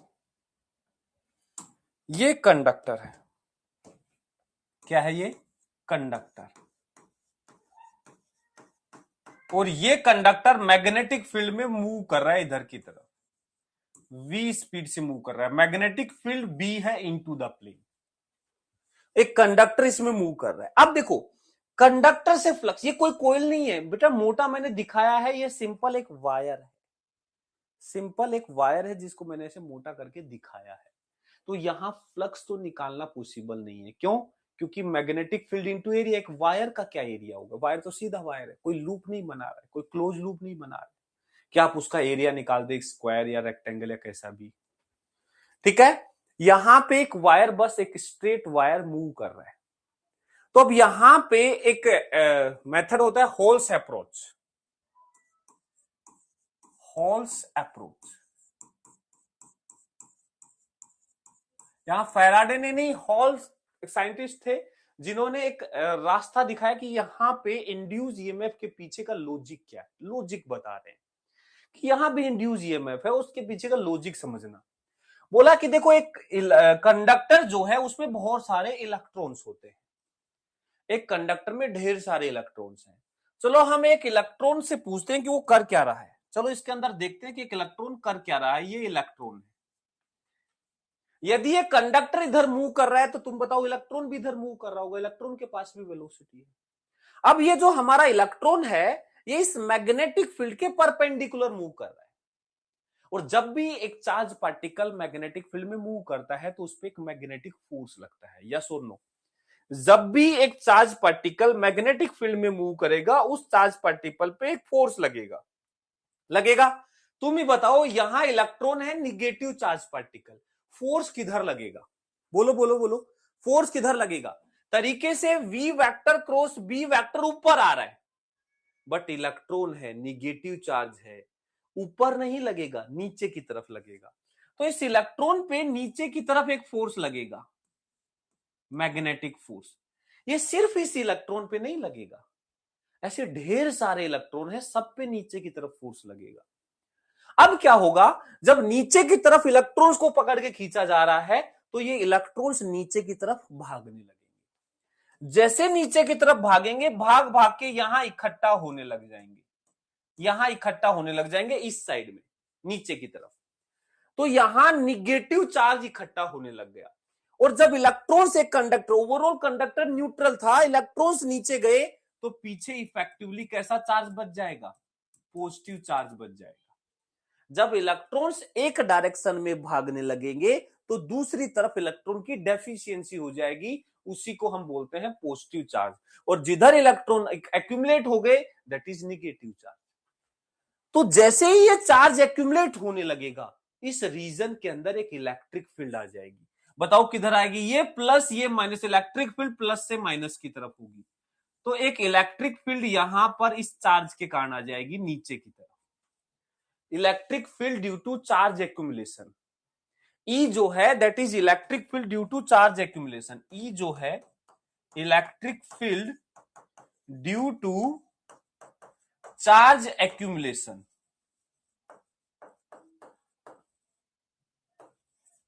ठीक है, ये चार्ज एक्यूमुलेट होने लग गया, उसके कारण यहां इलेक्ट्रिक फील्ड आ गई। अब सोचो इलेक्ट्रॉन्स जो हैं, इलेक्ट्रॉन्स जो इकट्ठा हो गए वो नहीं, अभी जो बीच में और इलेक्ट्रॉन्स है, इलेक्ट्रॉन्स तो ढेर सारे हैं यहां, तो थोड़े से इलेक्ट्रॉन इधर गए, इधर पॉजिटिव इधर नेगेटिव, इलेक्ट्रिक फील्ड आ गई।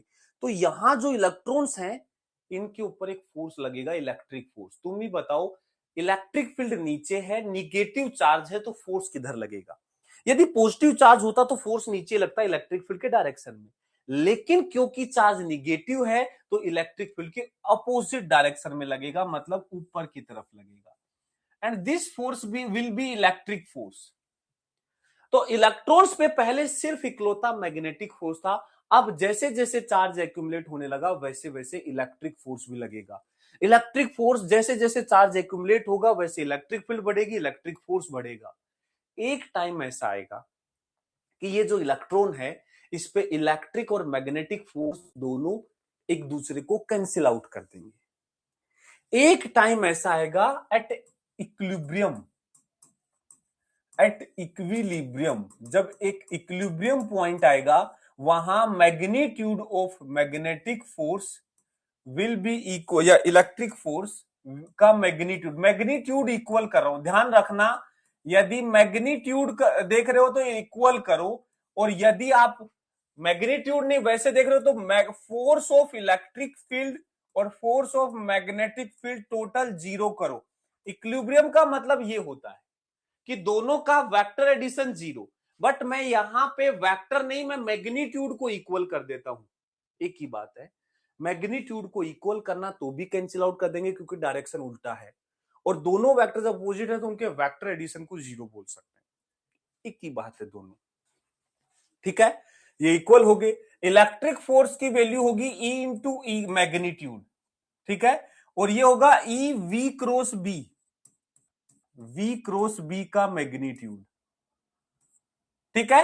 ये हो गया, ई से ई कट गया, तो इलेक्ट्रिक फील्ड का मैग्नीट्यूड जो आएगा that will be v vector cross B vector का मैग्नीट्यूड। इलेक्ट्रिक फील्ड की वैल्यू आ जाएगी वी क्रॉस बी का मैग्नीट्यूड, ठीक है। और यहां पे अब एक इलेक्ट्रिक फील्ड है, तो इस इलेक्ट्रिक फील्ड के कारण यहां एक पोटेंशियल डिफरेंस होगा दोनों टर्मिनल में। इस टर्मिनल को मैं बोल देता हूं P, और इस टर्मिनल को बोल देता हूं Q। P और Q टर्मिनल बोल दूंगा, ठीक है ना। Due to this electric field, due to this electric field there will be, there will be, there will be a potential difference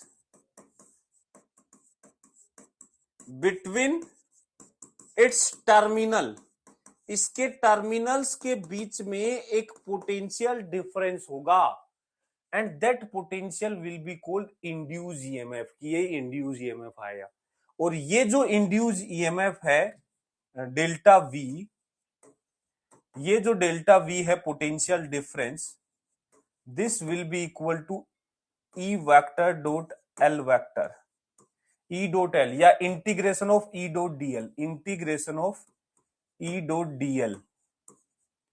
तो यहां ये आ जाएगा E vector dot L vector, E कितना है वी क्रॉस बी, तो यहां से ये आ जाएगा ई वी क्रॉस बी आ जाएगा, ये आएगा वी क्रॉस बी, और इसको कर देंगे डॉट एल वेक्टर, तो इसी को बोलेंगे इंड्यूस्ड ईएमएफ। इंड्यूस्ड ईएमएफ कितना आ जाएगा, ये आ जाएगा v vector cross B vector dot L vector, dot L vector, v cross B dot L, v cross B dot L, this will be induce EMF. इस पोटेंशियल डिफरेंस को ही induce EMF बोलते हैं। तो ये देखो समझने वाली बात है कि कैसे एक कंडक्टिंग वायर के मूवमेंट के कारण उसमें एक इंड्यूस ईएमएफ आता है। हकीकत बताऊं तो ये सिर्फ समझने की कहानी है, अब याद क्या करना है वो अलग से बता देता हूं, ठीक है। जस्ट फॉर अंडरस्टैंडिंग है, क्या याद करना है वो अब देखो। ये V cross B dot L आ गया, अब क्या याद करना है वो अलग से लिख लो। क्या याद रखना है, क्या याद रखना है, वो अब यहां देख लो। क्या याद रखना है, देखो सिंपल सी बात है, जब भी एक मैग्नेटिक फील्ड ऐसे है, मान लो जब भी एक मैग्नेटिक फील्ड है ऐसे,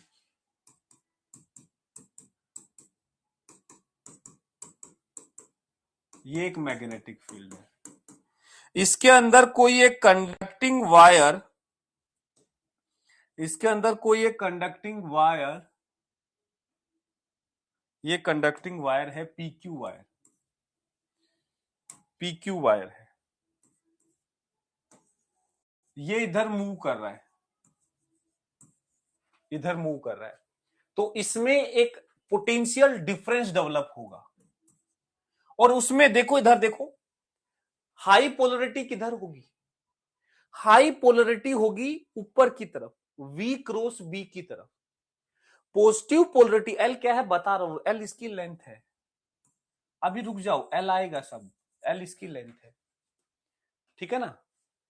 electric field into length potential difference लिखा है, electric field into distance potential difference लिखा है। अभी आ जाओ, अभी मैं पूरा कहानी बता रहा हूं, ये तो समझने की बात थी, अब याद रखने वाली बात। इसका पॉजिटिव पोलरिटी किधर आया, V क्रॉस B के डायरेक्शन में। तो हमेशा एक वायर को एक बैटरी से रिप्लेस करेंगे जिसके एक पोटेंशियल डिफरेंस है, ये P, ये Q, और ये ईएमएफ इंड्यूस ईएमएफ है, जिसकी वैल्यू होगी V vector cross B vector dot L vector, V cross B dot L, dot L, पहले क्रॉस फिर डॉट, ठीक है। याद रखना पॉजिटिव पोलरिटी किधर आएगी, ऊपर की तरफ। तो इसको कैसे याद रखेंगे, when a conducting wire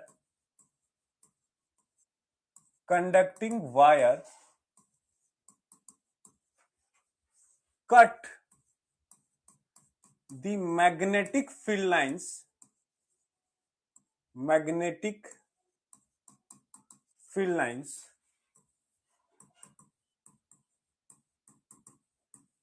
during its motion, then an EMF will be induced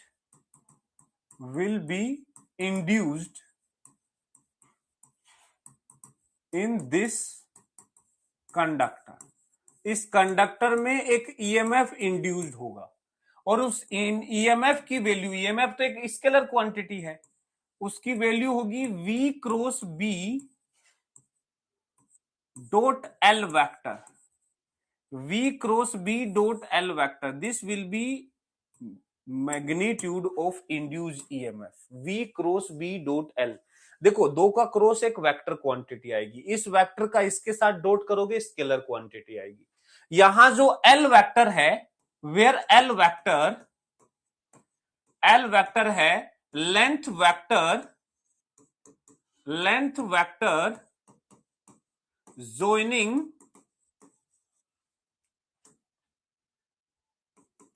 joining ends of the conductor,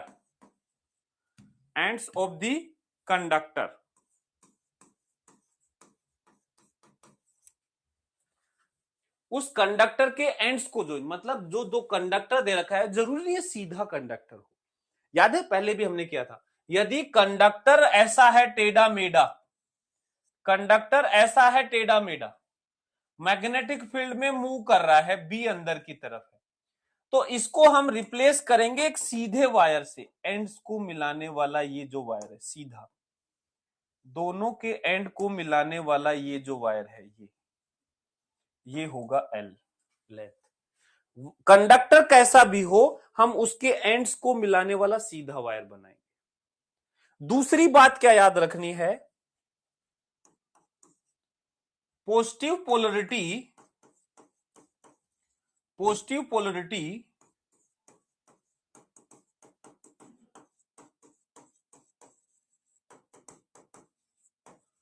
of the conductor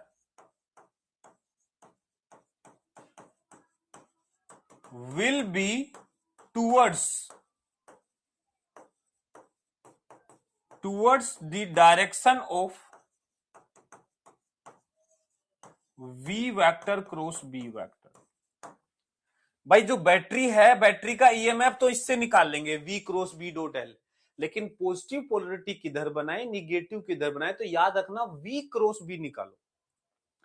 v cross b जिधर आएगा ना उस डायरेक्शन में पॉजिटिव पोलरिटी होगी, V क्रॉस बी जिधर आएगा उधर पॉजिटिव पोलरिटी होगी। इंड्यूस ईएमएफ होगा V cross B dot L. ठीक है, एक वायर है, कैसे भी लेंथ का है, उसको एक स्ट्रेट वायर से रिप्लेस कर देंगे, क्योंकि मैग्नेटिक फील्ड में यूनिफॉर्म ले रहा हूं। यदि मैग्नेटिक फील्ड यूनिफॉर्म नहीं है तो फिर हमें इंटीग्रेट करना पड़ेगा। ठीक है ना, इंटीग्रेट करना पड़ेगा। ऐसा केस नहीं पूछता आपसे, यूनिफॉर्म मैग्नेटिक फील्ड का ही केस पूछेगा, जहां पे इंटीग्रेशन की जरूरत नहीं है, direct V cross B dot L कर देंगे। क्या ये बात क्लियर हुई? ये वाली लाइन थोड़ी हो सकता है आपको क्लियर ना हो, तो मैं बताता हूं, ध्यान से समझना। कब हम यदि जैसे वहां पिछले केस में हम प्रैक्टिकली देख के बता देते थे कि यहां इंड्यूस ईएमएफ होगा या नहीं।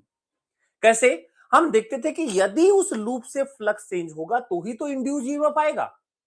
यदि किसी केस में हमें देख के लग रहा था यार इसमें तो फ्लक्स कांस्टेंट है, जैसे वो मैग्नेटिक फील्ड में ऐसे लूप को घुमा रहे थे, चेंज नहीं हो रहा था, तो यदि हमें देख के लग रहा है कि यार फ्लक्स चेंज नहीं हो रहा, तो हम कहते हैं इंड्यूस ईएमएफ जीरो। यहां कैसे आइडेंटिफाई करेंगे कि यहां तो फ्लक्स तो हम निकाल ही नहीं सकते, तो यहां हम ऐसे आइडेंटिफाई करते हैं कि यदि एक कंडक्टर ऐसे मूव कर रहा है कि वो मैग्नेटिक फील्ड लाइंस को कट कर रहा है, ऐसे समझो ये मैग्नेटिक फील्ड लाइंस को ऐसे समझो धागे बंधी हुई है, ऐसे धागे बंधे हुए हैं, ऐसे मैग्नेटिक फील्ड लाइंस को समझो कि ये बहुत सारे ऐसे धागे बंधे हैं। अब ये कंडक्टर इधर मूव करेगा तो इन धागों को तोड़ता हुआ आगे जाएगा या नहीं जाएगा?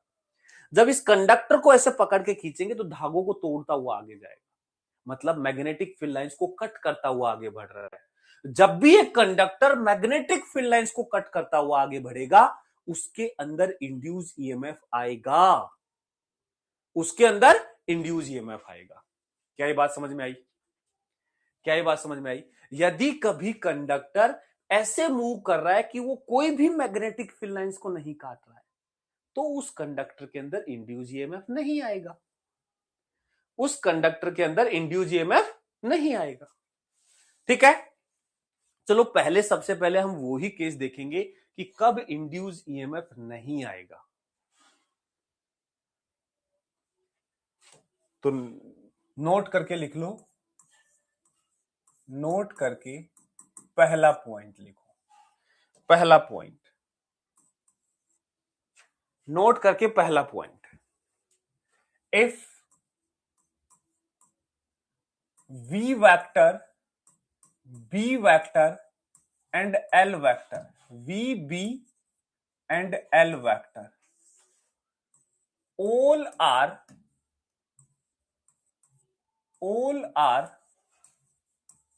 coplanar vector, coplanar vector, मतलब V, B और L तीन वेक्टर है, velocity vector, magnetic field vector, length vector, तीनों कोप्लेनर है। तीनों क्या है? Coplanar. Then induced EMF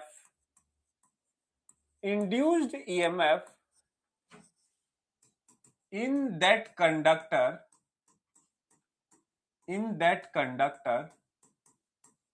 will be zero,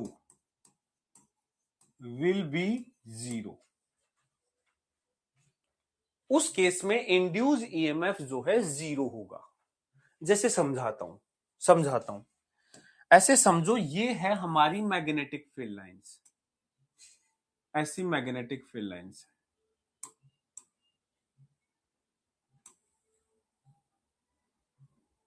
ठीक है, ये मैग्नेटिक फील्ड लाइंस, इसमें एक कंडक्टर रखा है साहब, ये कंडक्टर है,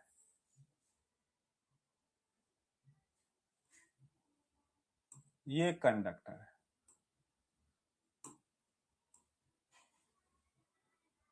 ठीक है, ये कंडक्टर है सर।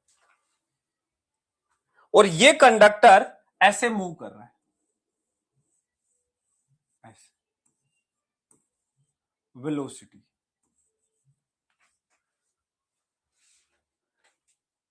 जरा देखो, बी वेक्टर किधर है, बोर्ड के प्लेन में। एल वेक्टर किधर है, बोर्ड के प्लेन में। वी वेक्टर किधर है, बोर्ड के प्लेन में।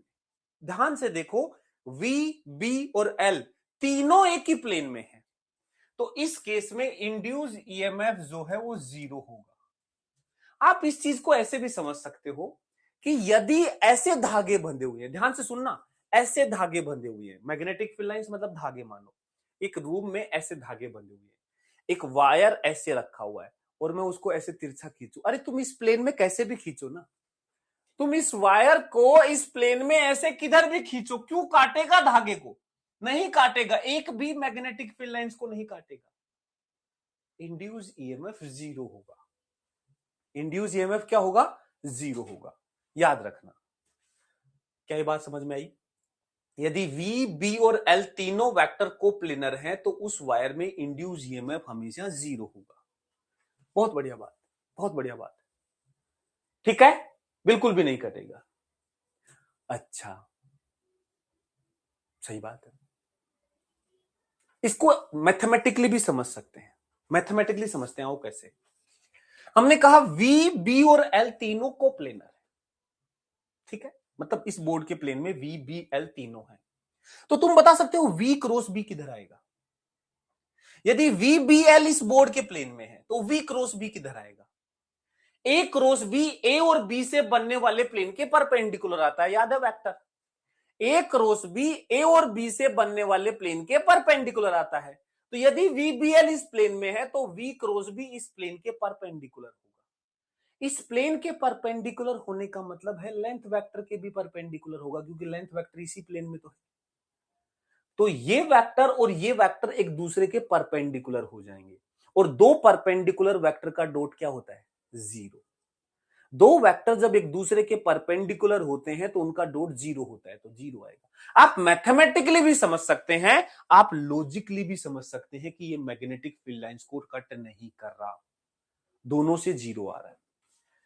दूसरा पॉइंट, वैसे दूसरा पॉइंट कोई अलग पॉइंट नहीं है, वो इसी का एक पार्ट है, लेकिन मैं अलग से लिखवा रहा हूं क्योंकि वो फ्रीक्वेंटली काम आता है और इजी टू अंडरस्टैंड है, इसलिए अलग पॉइंट बना के लिखा रहा हूं। If between v vector, b vector and length vector, in between v, b and l, if between v, b and l two vectors, if between v, b, l any two vectors, कोई भी दो vector ले लो, any two vectors are parallel to each other, parallel to each other, यदि इनमें से कोई भी दो वेक्टर एक दूसरे के पैरेलल हैं, then induced EMF in that wire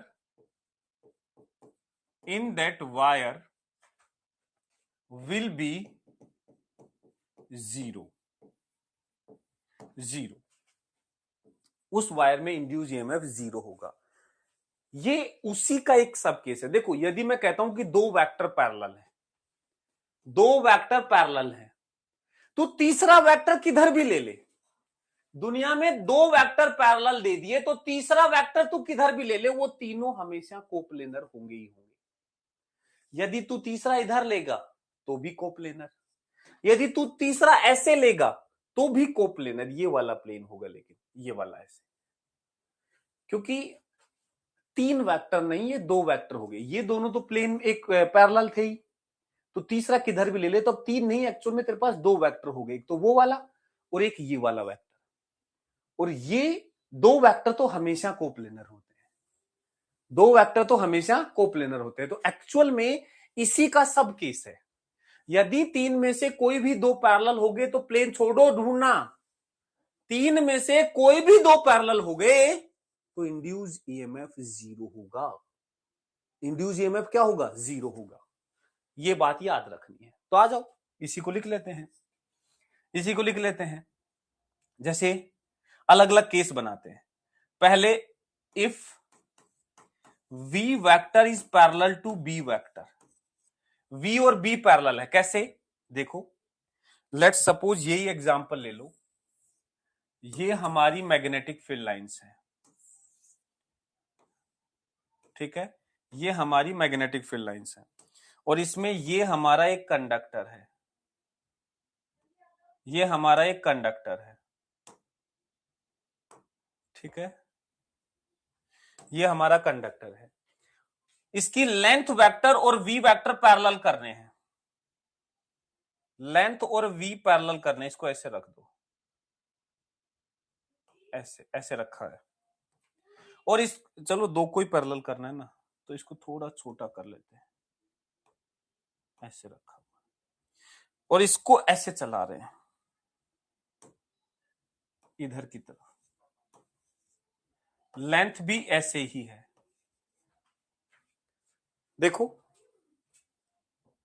length vector भी ऐसे ही है और v वेक्टर भी ऐसे ही है, पैरेलल है। इंड्यूस ईएमएफ जीरो होगा। इंड्यूस ईएमएफ क्या होगा? जीरो होगा, क्योंकि दोनों एक दूसरे के पैरेलल है।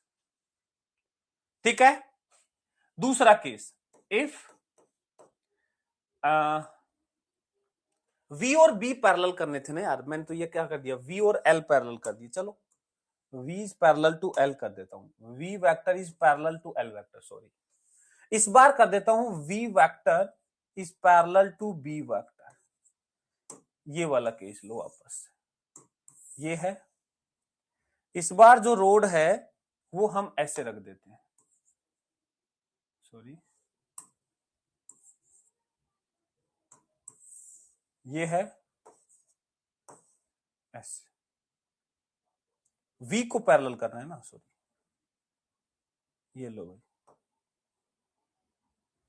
ये हमारी लेंथ है और v इधर कर दिया। लो साहब, v वेक्टर और b वेक्टर हो गए पैरेलल, इंड्यूस ईएमएफ जीरो। तीसरे केस में हम करते हैं b और l को parallel, if b vector is parallel to l vector. इस बार b और लेंथ पैरेलल है। लो साहब, ये मैग्नेटिक फील्ड लाइंस है, ठीक है, और ये हमारा लो भाई रोड, जिसको हम रखते हैं पैरेलल लेंथ मैग्नेटिक फील्ड के। ये लो साहब, और तुम मूव करवाओ कैसे भी, कैसे भी मूव करवाओ, लो परपेंडिकुलर ही मूव करवा दो v को, लेकिन हमारा जो लेंथ है, लेंथ वेक्टर है और b वेक्टर है, वो पैरेलल है। देखो, रोड की लेंथ भी ऐसे है, b भी ऐसे, इंड्यूस ईएमएफ इसमें भी जीरो। आप तीनों केस में देख लो, तीनों केस में एक भी कट नहीं करेगा, एक भी कट नहीं करेगा लाइन को। जैसे यदि एक रोड को ऐसे मैग्नेटिक फील्ड में खींचोगे, ऐसे ऐसे धागे बंधे हुए हैं बराबर बराबर डिस्टेंस पे, इस रोड को चुपचाप ऐसे खींच लो, किसी भी लाइन को नहीं काटेगा। दूसरे केस में ये रोड रखी है, ऐसे धागे बंधे हुए, हम इसको ऐसे खींच रहे हैं तो भी नहीं काटेगा। तीसरे केस में रोड ऐसे है, मैग्नेटिक फील्ड ऐसे है और हम इसको ऐसे खींच रहे हैं, इसमें भी नहीं काटेगा। एक्चुअल में तीनों ही केस में जीरो आ रहा है। मैथमेटिकली कैसे जीरो है? Very good. देखो, हमारे पास तीन वेक्टर हैं, v, b एंड l। यदि ये दोनों पैरेलल हो गए, यदि ये दोनों पैरेलल हो गए तो इनका क्रॉस प्रोडक्ट जीरो। यदि ये और ये पैरेलल हुए तो देखो, इन दोनों का प्रोडक्ट जो आएगा इसके परपेंडिकुलर आएगा, और ये वाले के पैरेलल ये है, मतलब ये जो क्रॉस प्रोडक्ट है इसके भी परपेंडिकुलर आ गया। v और l पैरेलल है, क्रॉस प्रोडक्ट v के परपेंडिकुलर मतलब l के परपेंडिकुलर, मतलब डॉट जीरो।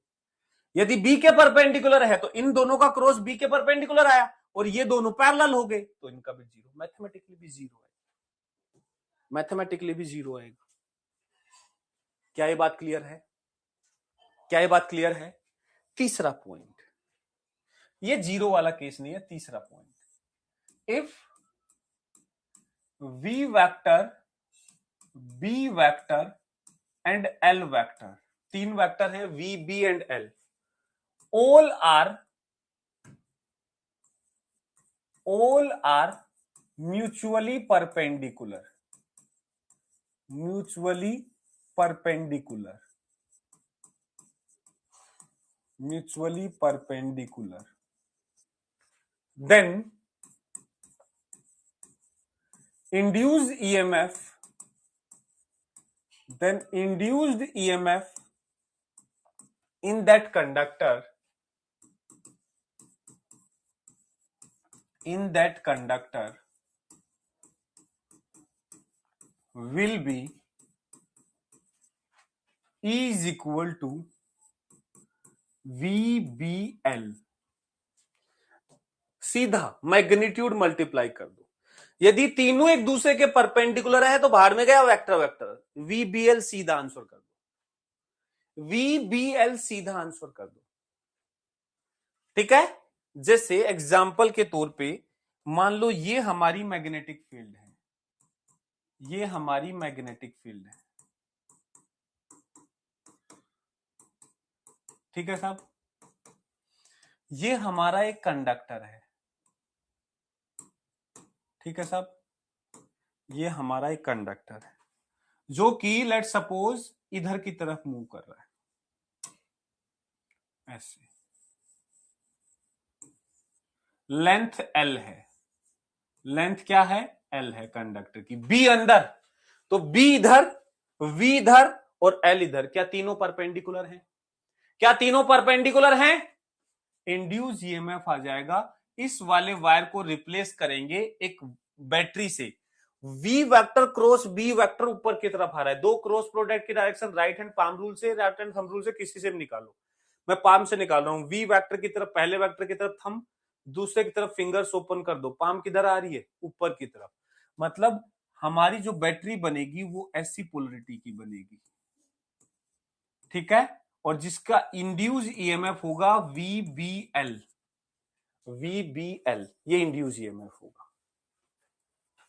लेकिन मान लो एक क्वेश्चन आया कि उसमें तीनों परपेंडिकुलर नहीं है साहब, तीनों परपेंडिकुलर नहीं है साहब, मान लो एक क्वेश्चन ऐसा आ गया जिसमें तीनों परपेंडिकुलर नहीं है, मान लेते हैं हमारी जो वेलोसिटी है वो इसकी ऐसे है, ऐसे है, तो इस केस में इंड्यूस ईएमएफ क्या होगा, इस केस में इंड्यूस ईएमएफ क्या होगा, तो हम ऐसे सिचुएशन को कैसे रिप्लेस करेंगे, देखना ध्यान से, इस सिचुएशन को सिंपल बनाएंगे कैसे, इस सिचुएशन को सिंपल बनाएंगे कैसे, देखो इस सिचुएशन को हम कहेंगे कि इसकी वेलोसिटी दो कंपोनेंट कर लो, मान लेते हैं ये एंगल थीटा है, वेलोसिटी रोड के साथ थीटा एंगल पे है, तो वेलोसिटी के दो कंपोनेंट करो, एक आएगा इधर की तरफ, एक वेलोसिटी इधर की तरफ, ये आएगी v कोस थीटा, और एक वेलोसिटी आएगी इधर की तरफ, ये आएगी v साइन थीटा, हाँ या ना। तो एक बात बताओ, v कोस थीटा के कारण इंड्यूस ईएमएफ क्या होगा, इस कंपोनेंट ऑफ वेलोसिटी के कारण इंड्यूस ईएमएफ क्या होगा, v कोस थीटा के कारण जीरो, नो इंड्यूस ईएमएफ, इसके कारण no induce EMF, no induced EMF due to this component, क्यों, क्यों भाई, क्योंकि L वेक्टर के पैरेलल है, अरे लेंथ और V पैरेलल हो गए ना, इसके कारण कुछ नहीं होगा, जो होगा इसके कारण होगा, और ये तो यही केस बन गया, B L और V हो गए परपेंडिकुलर, परपेंडिकुलर थे नहीं तीनों, हमने कर लिया कंपोनेंट करके, एक दिक्कत कर रही थी वेलोसिटी, हमने कंपोनेंट कर दिए, कंपोनेंट करके उसको सिंपल कर लिया, अब लगा दो इंड्यूस ईएमएफ, सीधा लिखो V हो गया V sine theta into B into L, ये लो आंसर VBL। तो कभी यदि मान लो दो तो परपेंडिकुलर है, तीसरा दिक्कत कर रहा है, तो उसके कंपोनेंट लेके उन तीनों को परपेंडिकुलर कर लो, और जो पैरेलल आए उनके कारण जीरो, परपेंडिकुलर का आंसर V को V sine theta into B into L। किधर पोलरिटी बनेगी बैटरी की, बैटरी की पोलरिटी कैसे बनेगी, ऊपर की तरफ पॉजिटिव, ऊपर की तरफ पॉजिटिव बनेगी, V क्रॉस B ऊपर की तरफ पॉजिटिव। ये लो आंसर। क्या बोलते हो भाई, क्या ये बात चमकी? अरे क्या ये बात चमकी? बोलो बोलो बोलो बोलो बोलो, क्या ये बात चमकी? क्लियर है? क्लियर है? अच्छा चलो एक काम करो, एक काम करो, लेट्स सपोज ये मैग्नेटिक फील्ड है, ये मैग्नेटिक फील्ड है,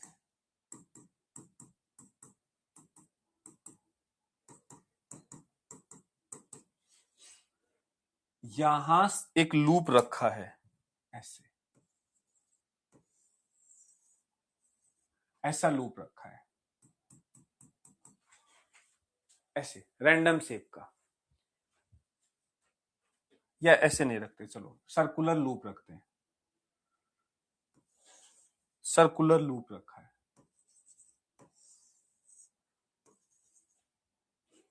सेमी सर्कुलर लूप रखा है, और ये कंडक्टर ऐसे मूव कर रहा है v स्पीड से, इसकी रेडियस जो है r है।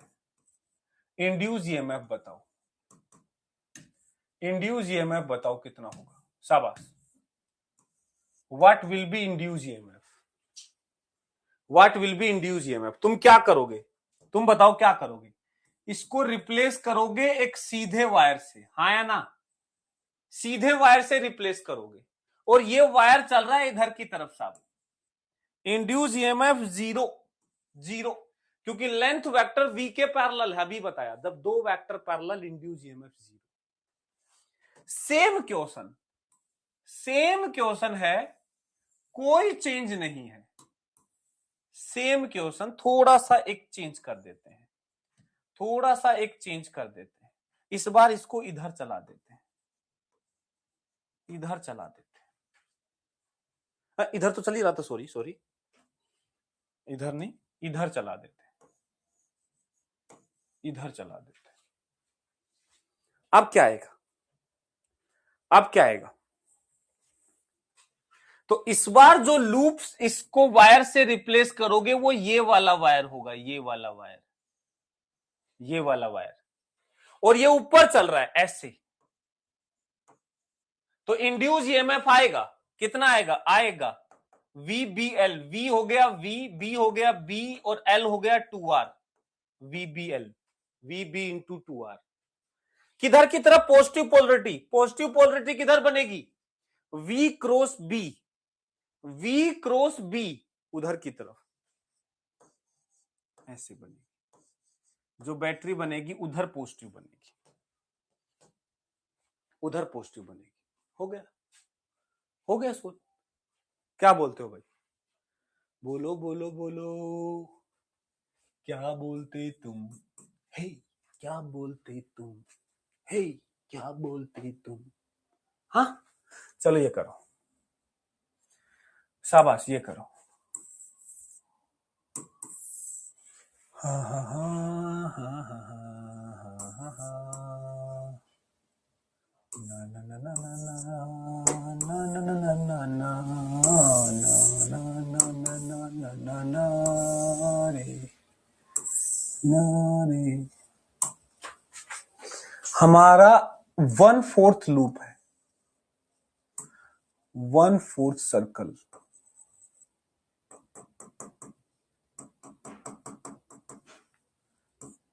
आर आर, ये लूप है, ये लूप है, और ये इधर मूव कर रहा है v स्पीड से, मैग्नेटिक फील्ड B है, इंड्यूस ईएमएफ बताओ। ये है लेट्स सपोज A और ये है B, find VA minus VB, VA minus VB निकालो, शाबाश, VA माइनस VB निकालो, VA माइनस VB निकालो।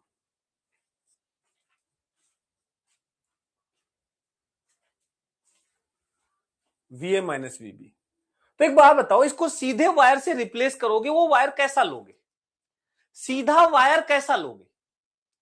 देखो आप यदि सीधे से रिप्लेस करो ना, तो तरीके से ये वाला वायर लोगे, हाँ या ना? तरीके से तुम जब इसको सीधे वायर से रिप्लेस करोगे तो सीधा वायर ये लोगे, ये वाला वायर, ये वाला वायर लोगे, ये ए ये बी। मैग्नेटिक फील्ड अंदर की तरफ होगा बी और वेलोसिटी इधर की तरफ होगी वी। और ये एंगल जो बनेगा यहां पे, ये वाला जो एंगल बनेगा ये 45 डिग्री का एंगल बनेगा, 45 डिग्री का। ऐसे केस में आपको वेलोसिटी के कंपोनेंट करने पड़ेंगे दो। एक लोगे इधर v cos 45, इसके कारण तो इंड्यूस ईएमएफ आएगा जीरो, इसके कारण तो इंड्यूस ईएमएफ आएगा जीरो। और दूसरा कंपोनेंट लोगे साहब ये वाला v sin 45, और इसके कारण इंड्यूस ईएमएफ आएगा। क्यों? क्योंकि देखो बी एल और v हो गए परपेंडिकुलर, तो इंड्यूस ईएमएफ जो आएगा v sin 45 into B into L, इसका एल आएगा √2r, ये आएगी √2r लेंथ की, √2r, are are √2r, √2r। तो देखो साइन 45 √2, 1/√2, √2 कट जाएगा, इंड्यूस ईएमएफ VBL आ जाएगा, VBR आ जाएगा, VBR। लेकिन ऐसा मैंने पहले भी बताया आपको, एक ज्यादा बढ़िया है मेथड 2। आप देखो, आपको एंड पॉइंट सेम लेने हैं, उसके बीच में आप जैसी शेप चाहो बना लो, कोई दिक्कत नहीं है। तो ऐसे केस में ये जो 1/4 सर्कल है ना, 1/4 सर्कल, इसको आप रिप्लेस कर रहे हो ना, तो ऐसे वायर से रिप्लेस करो, ऐसे वायर से। ये ए था ये बी था, इसको रिप्लेस ही कर रहे हो तो ऐसे वायर से करो, जिसको हम इधर की तरफ मूव करवा रहे हैं v स्पीड से। मैग्नेटिक फील्ड किधर की तरफ है? अंदर की तरफ है बी। बी, अब देखो इस वाले में तो इंड्यूस ईएमएफ आएगा जीरो, और इस वाले में इंड्यूस ईएमएफ आएगा साहब कितना? v क्रॉस बी, ऊपर की तरफ। इस वाले में इंड्यूस ईएमएफ जीरो नहीं आएगा, इस वाले में इंड्यूस ईएमएफ ऐसी बैटरी बनेगी, ऐसी, और ये आएगा, इसकी लेंथ है आर लेंथ है, तो VBR। तो सीधा आ गया ना ए और बी का डिफरेंस, VBR। भाई आप सीधा, पहले आपने √2 लेंथ किया और वेलोसिटी के कंपोनेंट की क्यों कर रहे हो? आप इसको ऐसा वायर रिप्लेस कर दो। जब ये एल शेप वायर ऐसे मूव करेगा तो इस वाले में तो इंड्यूस ईएमएफ नहीं होगा, इधर की तरफ वाले में, इस वाले में होगा, और V क्रॉस भी ऊपर आ रहा है, ठीक है? तो इसका मतलब ऊपर वाली बैटरी की पोलरिटी पॉजिटिव वाली होगी, और पोटेंशियल डिफरेंस होगा VB इंटू इसकी लेंथ। इसकी लेंथ कितनी है? R, VBR। मतलब समझ का फर्क है भाई। क्या ये बात समझे? ये मैंने फोर्स में भी बताया था ये कॉन्सेप्ट, और यहां भी बता रहा हूं। क्लियर है? क्लियर है? चलो अब कुछ क्वेश्चंस मैं होमवर्क में देता हूं, करके लेके आना, अगली क्लास में कर लेंगे। वैसे कर लोगे क्या, सिंपल क्वेश्चन दूंगा, आप खुद ही कर लाओगे। होमवर्क होमवर्क होमवर्क होमवर्क, ये होमवर्क में दे रहा हूं, अगली क्लास में कर लेना, ठीक है? और एक इंफॉर्मेशन आपके लिए बेटा, आज शाम को वेव ऑप्टिक्स स्टार्ट कर रहा हूं यूट्यूब के ऊपर। वेव ऑप्टिक्स 2 क्वेश्चन का एवरेज है, पिछले कुछ सालों में देखा जाए तो 2 क्वेश्चन का एवरेज है, इजी क्वेश्चंस आते हैं, ठीक है? और 2 लेक्चर में हम वेव ऑप्टिक्स करने वाले हैं, 2 लेक्चर 2 क्वेश्चन, ठीक है? टू द पॉइंट, बिल्कुल बेसिक से पढ़ेंगे शाम को 6 बजे। Okay, bye bye.